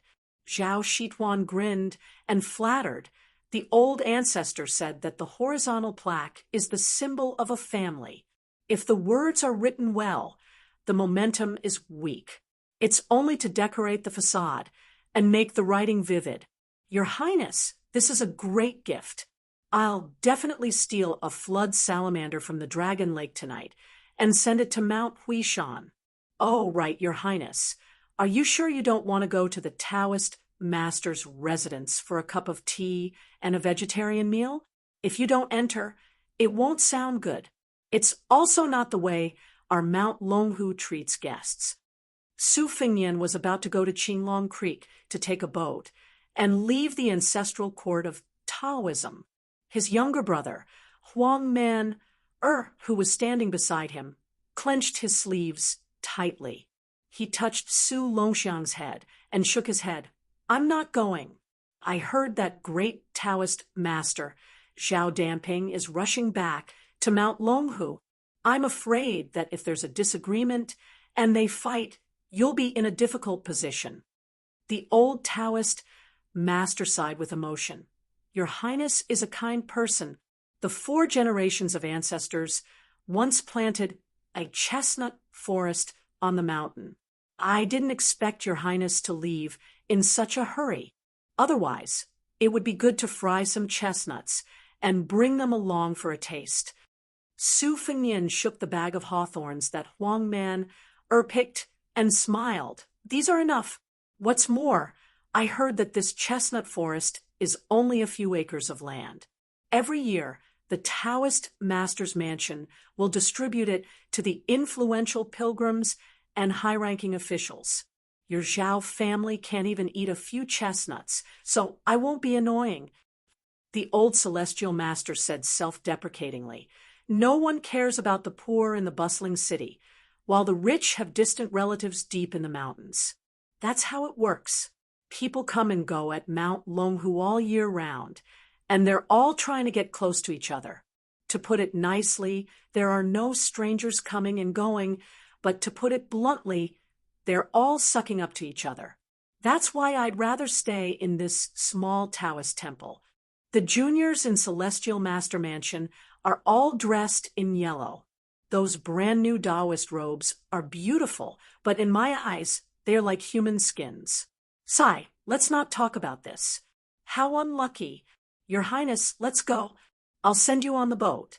Huang Man can rest assured and leave him to me. I won't let anyone bully this disciple. If one day Huang Man wins a fight against that psychic beast on the devil-slaying platform, I'll personally send him back to Beiliang. However, there's something I need to make clear to Your Highness. Huang Man was born as a Vajra, so his talent can no longer be described as extraordinary. He and the new leader of Wudong are both Xiantian, celestial beings. That young leader has no problem entering celestial phenomenon. He has been cultivating wholeheartedly on Mount Wudong for more than 20 years. In the end, he was following the general trend of the heavenly Tao. Huang Man, on the other hand, is different. Su Fingyan chuckled and said, Xianyuan Jingcheng said the same thing on the Great Snow Plateau. Zhao Shituan was relieved. He was worried that His Royal Highness would mistakenly think that he had the selfish intention of teaching his disciple to starve his master to death. Su Fingyan looked at the troops beside him. Only Big Halberd Ningame from the Phoenix Battalion appeared. This elite light cavalry unit would be temporarily stationed at Mount Huishan. On one hand, they had to inventory the treasures in Bull Falls treasury. Su Fingyan had no reason to refuse Xianyuan Jingcheng's brocade pouch. They also had to transport copies of secret manuals from the Aspiring Cauldron Pavilion to supplement the Tide Listening Pavilion in Beiliang Palace. With this, the Tide Listening Pavilion's martial arts library was even more worthy of its name. The martial arts manuals in Jianghu were as vast as the sea. The Tide Listening Pavilion had already collected most of them. After the aspiring Cauldron Pavilion had taken everything, only the Wu family's sword mound and the Donghua sword pool were left there. As for the other layer of meaning, Su Fengnian and Xianyuan Qingfeng had a tacit understanding. After Bull Fall overturned the situation, she became the mistress of Mount Huishan as a woman. To a large extent, her status was not legitimate. The second and third branches had pledged their loyalty to the two brothers, Beiliang and Xianyuan Jingxian. Xianyuan Qingfeng's direct descendants and trusted aides could be counted on one hand. Giving her 100 light cavalry units to use as a banner was equivalent to sending charcoal in snowy weather. Su Fengnian hesitated for a moment, then smiled at Ning Amei. Those in the Phoenix Battalion who have martial talent and are willing to practice martial arts can stay on Mount Huishan without escorting the books down the mountain. I've already spoken with Xianyuan Qingfeng. The aspiring Cauldron Pavilion's secret manuals can be read at will as long as they don't leak out of Jianghu. Remember, you're at Bullfall, not living under someone else's roof. There's no need to lower your voice and look at other people's faces. However, you also can't be too domineering and unreasonable. We're like turtles occupying a magpie's nest. In short, General Ning can do whatever he wants in Mount Huishan. There's no need to report to me. Chapter 321. The halberd Ning Amei cupped his fists and said in a deep voice, "Yes, Your Highness, I won't let you down." Su Fengnian saw that the burly general with a soft voice wanted to say something, but stopped. He smiled and said, "If you have something to say, just say it. There's no need to follow the rules." The general, who never frowned when charging into enemy lines, blushed slightly. He turned around and said respectfully to the elderly god of swords, "Ning Amei has benefited a lot from Senior's guidance on halberd techniques. I will never forget it." The old man with the sheepskin fur coat said impatiently, "Why are you thanking me? Do you think you can repay my kindness with your trivial skills? Since that's the case, you might as well keep it in mind." Ning Amei blushed immediately and was at a loss. He was obviously not as thick-skinned as His Royal Highness. Su Fengnian ignored him and looked around. Other than Bluebird, who was on his side, Yu Yuwei, who was playing with the white cat, Wu Meinyang with her slender fingers, could be considered half a member. Murong Wuzhu and Murong Tonghuang had special identities. This pair of brother and sister, who were said to be devastatingly beautiful in the prophecy, were no longer worried. With the death of the old Xianyuan Great Pan, the pressure of Mount Hui was no longer there. The siblings' spirits had changed, not to mention Murong Wuzhu, who had no opinions and only knew how to go with the flow. Even the gloomy Murong Tonghuang looked relaxed. He had a leisurely attitude, as if he was going on a trip. He felt that even if the sky collapsed, His Royal Highness would be there to support him. He only needed to watch the show. As for Princess Jing and Pei Nanwei, she seemed to have completely accepted her fate after hearing about the battle at Great Snow Plateau. Of the 4 retainers from Liangzhou, Lu Qiantang had died in the battle. Old me, Wei Shuyang, had to stay on the mountain to select secret manuals. Now, only Xu Xiu and Yang Qingfeng were left to follow them to Martial Emperor City. Su Fengnian boarded the boat and sailed out of Qinglong Creek.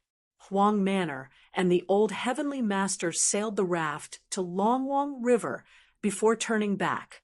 Su Fengnian gave a tiger Kuei Vajra to his younger brother. After waving goodbye, he sat on the bow deck, not daring to look at his younger brother's figure. The female tiger Kuei Bodhisattva squatted beside His Royal Highness's feet and whimpered softly. Su Fengnian leaned against the ship's railing and placed a handful of hawthorns in the space between his knees. He tossed one into his mouth, which tasted slightly sour. There were 4 brothers and sisters in Beiliang Palace. The eldest sister, Su Fengnian, had married into Gangnam-do. Her mother had passed away early, so she treated His Royal Highness with nothing but doting. Even if she met a man she truly liked in the future and had to choose between her younger brother Su Fengnian and her husband, she would not hesitate to protect her younger brother. The second sister, Su Weisheng, was extremely talented, not to mention Su Fengnian. Even Su Xiao was a little afraid of her ability to persuade people with reason. However, her relationship with Su Fengnian had always been very good. It was just that the way she behaved was different from how Su Fengnian and his eldest sister stuck together, like glue. The more Su Weisheng cared for him, the stricter her demands were. It was as if she was setting an example and doing everything to the best of her ability. She would not stop until Su Fengnian did better. Among the four of them, Su Weisheng was the most stubborn. Undoubtedly, she was the most accomplished and the most famous. Perhaps the world could not imagine that a woman like her, who had suppressed all the heroes in Shangyin Academy, was just a girl who acted coquettishly and shamelessly with her younger brother. Younger brother, Su Longxiang? Su Fengnian remembered when they were hunting when they were young. The two brothers had left the cavalry and encountered a giant bear that was as strong as a small mountain. It was the 10-year-old Huang man, who stood in front of them and tore the beast apart. Every winter, Su Fengnian's favorite thing to do was to hold Huang man's feet upside down and write on the snow. Usually, it was the second sister, Su Weisheng, who improvised the poem, while his eldest sister applauded and cheered. However, no one in the world knew that the widely popular poem, a poem written by a sword in the snow of Liangzhou, was not written by Su Weisheng with her sword, but by His Royal Highness with the little prince's head. At that time, the happiest person was none other than Su Longxiang. The four siblings, who were once carefree and carefree, had unknowingly left each other. A Dragon King river ship approached, interrupting His Royal Highness's sorrowful thoughts of parting. Xianyuan Qingfeng boarded the ship alone and walked toward Su Fengnian. Su Fengnian chewed on a hawthorn and expressionlessly asked, "I heard your mother jumped off a cliff." She calmly said, "I forced her to her death." Su Fengnian frowned and said, "Since the people involved are all dead, could Miss make the final judgment and clear up my doubts?" Xianyuan Qingfeng must have a heart of stone. She did not have the slightest intention of hiding the truth for the deceased's elders. It was as if she had held it in for more than 10 years, and if she did not say anything now, she would become a madwoman. She squeezed out a smile that was difficult to tell whether it was relief or desolation, and slowly said, "My father loved her, but he never asked for anything in return. As for my mother, she probably didn't even know whether she loved or hated him. As long as my father stayed at Bull Hill, she had a reason to continue living. Whether she deceived herself or others, she could continue to struggle at death's door. Once my father died, and I took control, she had no reason to continue living. Since that was the case, why not let me, as her daughter, break the final paper?" Su Fengnian shook his head and said, "I don't understand you."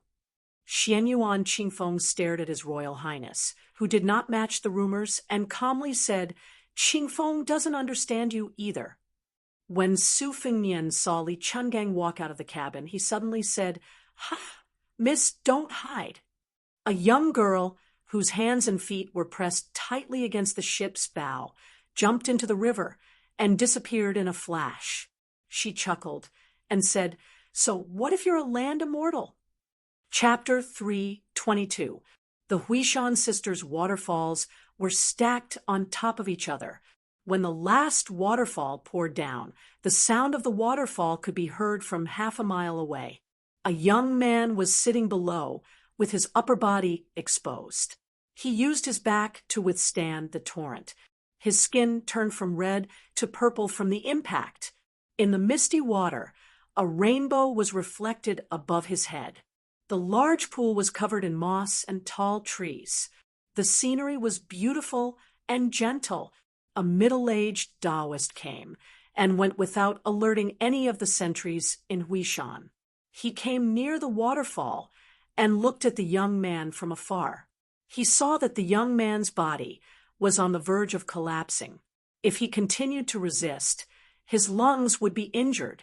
The nameless Taoist waved his sleeve and pulled the young man out of the waterfall. It was the machete man, Yuan Tingshan, who was treating his injuries with poison. His eyes were gloomy. A blade tied to his wrist jumped out of the water like a green dragon. With the blade in hand, he could kill the enemy at any time. Yuan Tingshan's caution was evident. However, when Yuan Tingshan saw the person's face, he immediately knelt on the rock beside the pool, even though he was famous for being heartless in Huishan. He said loudly, "Julu's Yuan Tingshan greets the Immortal Senior. Yunjin Mountain's Immortal Senior has rewarded me with a few celestial fruits. I will remember your kindness." The middle-aged Taoist who fished once every 10 years in Mount Longhu waved his hand and said, "I only came to Huishan's great snow field to send Xianyuan Jingxing off. I saw that you were going astray and recovering from your internal injuries, so I took the liberty to intervene. Don't blame me for doing something unnecessary." Yuan Tingshan smiled and showed his white teeth. He said, "I don't dare." The Taoist saw that the young man's words were extremely respectful, but his right hand was holding onto the hilt of his blade. He did not take it to heart and just smiled. He lamented, "Julu is a place where people converge. If Kunlun is the dragon's head and Donghai City is the dragon's tail, then Julu is the dragon's horn. The people here are either evil or virtuous. There are very few mediocre people here." Yuan Tingshan half knelt on the rock and looked straight at the Taoist. He said slowly, "I'm short-sighted and don't know these things. I just couldn't stay in Julu, so I came out to beg for a living. I've heard that the celestial masters of Mount Longhu are proficient in divination and physiognomy. Could it be that celestial master is an elder from the celestial master residence?" The middle-aged Taoist shook his head and did not deliberately mystify. Instead, he said frankly, "Although my surname is Zhao, I'm not from the Celestial Master Mansion." He only borrowed the blessed land of Mount Longhu to cultivate and did not concern himself with worldly affairs. He treated it as accumulating some good fortune for his descendants and accumulating some good karma. As a result, my Tao heart is impure, and I have been mediocre for many years. Although Yuan Tingshan was uncouth and did not know many characters, he was smart enough to hide his disappointment when he heard that the Taoist was not a noble from the Taoist Master Mansion. He said loudly and humbly, "Immortal Senior, you are obviously a celestial being like an immortal on the land. How can we, the common people, make wild guesses about you?" The ordinary-looking Taoist took out a yellowed book from his sleeve and tossed it to Yuan Tingshan from a distance. His voice was light, unlike Yuan Tingshan's, which was full of vigor, but his voice could be heard clearly in the roar of the waterfall. Xianyuan Jingcheng sought his own heaven's retribution, but in fact, after the last heaven's thunder, which was as thick as a peak, he still had one spiritual soul and one physical soul left. That's why this humble Taoist said to send him off just now. "It was fate that I met you at Yunjin Mountain, and your murderous aura scared away the dragon salamander that was about to turn into a dragon. We met so many people, but you were the only one who was willing to eat the wild fruit in the bamboo basket. It's also fate. The Tao that I cultivate is the most boring word, seclusion. It's almost the same as the wild fox scent of Buddhism. If there's fate, there's a need to resolve it. Today, I'll get a book from Xianyuan Jingcheng for you. It's Xianyuan Jingcheng's martial arts experience that he had honed for 100 years. It's not limited to knife skills, and you can progress step by step." Yuan Tingshan took the secret book that had yellowed pages and became more and more brand new as it went on. He could even smell the scent of ink on the last dozen pages. His body couldn't help but tremble. Yuan Tingshan was not an inexperienced wanderer who only knew how to accumulate fame. He had been influenced by Mount Hui, which was full of people, and knew the ways of the world by heart. Moreover, Mount Hui was a place where good and bad people mixed together. The things that they lacked the least were Jianghu secrets and gossip. The martial artists of Jianghu, except for the land immortals who had profound means in the past dynasties, had always been fiercer and more powerful with each generation. No one said that those who had lived longer were necessarily more powerful. Wudong Mountain, which competed with Dragon and Tiger for the leadership of Taoism, had their young chief entered celestial phenomenon. Then did Song Jiming, who had lived for 150 years, enter Vajra realm. Therefore, whether a martial arts secret book was good or not was the same as a chess record. The older the antique was, the less valuable it was. Xianyuan Jingcheng was a genuine celestial phenomenon master. How could his life's work be measured by mountains of gold and silver? Not to mention 1 Xianyuan Qinfeng. Even if 10 Xianyuan Qinfeng were to be exchanged, Yuan Tingshan wouldn't even look at them. However, Yuan Tingshan, who was cold by nature, was frightened. His expression became serious, and he carefully put the book into his bosom. He stood up and bowed to show his seriousness. He raised his head and asked, "What does Senior Immortal want Yuan Tingshan to do?" "I'll go through a mountain of swords and a sea of flames." Although Yuan Tingshan is a penniless pauper, this promise made under the premise of mutual consent is indeed worth some money. The middle-aged Taoist went straight to the point. Only when a tiger has grown wings will there be chaos. You've already seen the Crown Prince of Bailiang. I don't need you to kill him. I only need you to remove his wings. After you've read Xianyuan Jingqing's cultivation experience, you can use it to hone your martial arts. Yuan Tingshan laughed. Senior Immortal has suffered a great loss in this deal. With Yuan Tingshan's bad temper, even if he's His Royal Highness, the King of Bailiang, or the Emperor, as long as he annoys me, I'll chop him off his horse. The middle-aged Taoist appeared to be in a rare trance. He turned his head to look at the big snow plateau that was full of potholes after the heavenly tribulation. He muttered, "There are 80,000 words in the world, but only one word can kill. The word love can mislead people.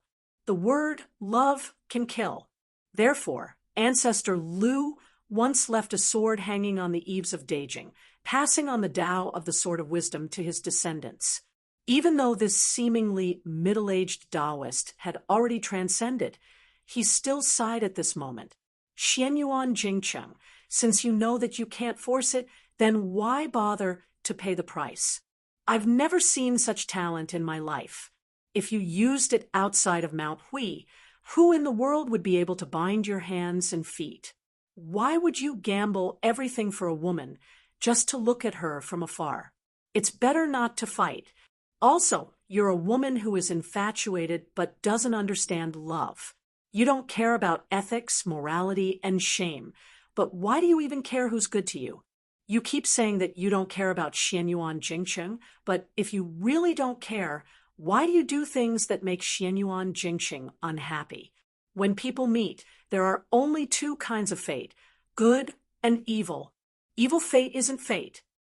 Yuan Tingshan, who couldn't hear clearly, asked tentatively, "Senior Immortal, may I ask if that Xianyuan Jingqing really entered the realm of Earth Immortal?"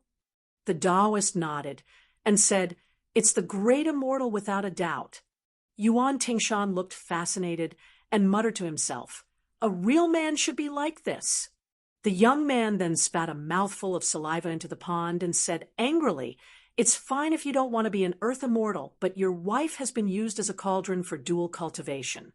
You've been a coward for 20 years. There's nothing more stifling in the world than this." The middle-aged Taoist said calmly, "Put yourself in Xianyuan Jingqing's shoes. What would you do if you were him?" Yuan Tingshan had a look of disdain and said without hesitation, "If I were Xianyuan Jingqing, I wouldn't care if I could kill ancestor Xianyuan Pan. I would first kill that loose woman, chop her up, and feed her to the dogs. Xianyuan Jingqing really isn't a man. He even King raised that loose woman like a female bodhisattva. Just thinking about it makes me angry." The Taoist shook his head with a smile. "You'll understand in the future. Some women know it's bad, but they just can't let it go." I don't want to meet this kind of loose woman." Yuan Tingshan was stunned for a moment and asked nervously, "Senior Immortal, have you met her before?" The middle-aged Taoist didn't answer directly, but smiled and said, "In our generation of cultivation, our predecessors have written countless books.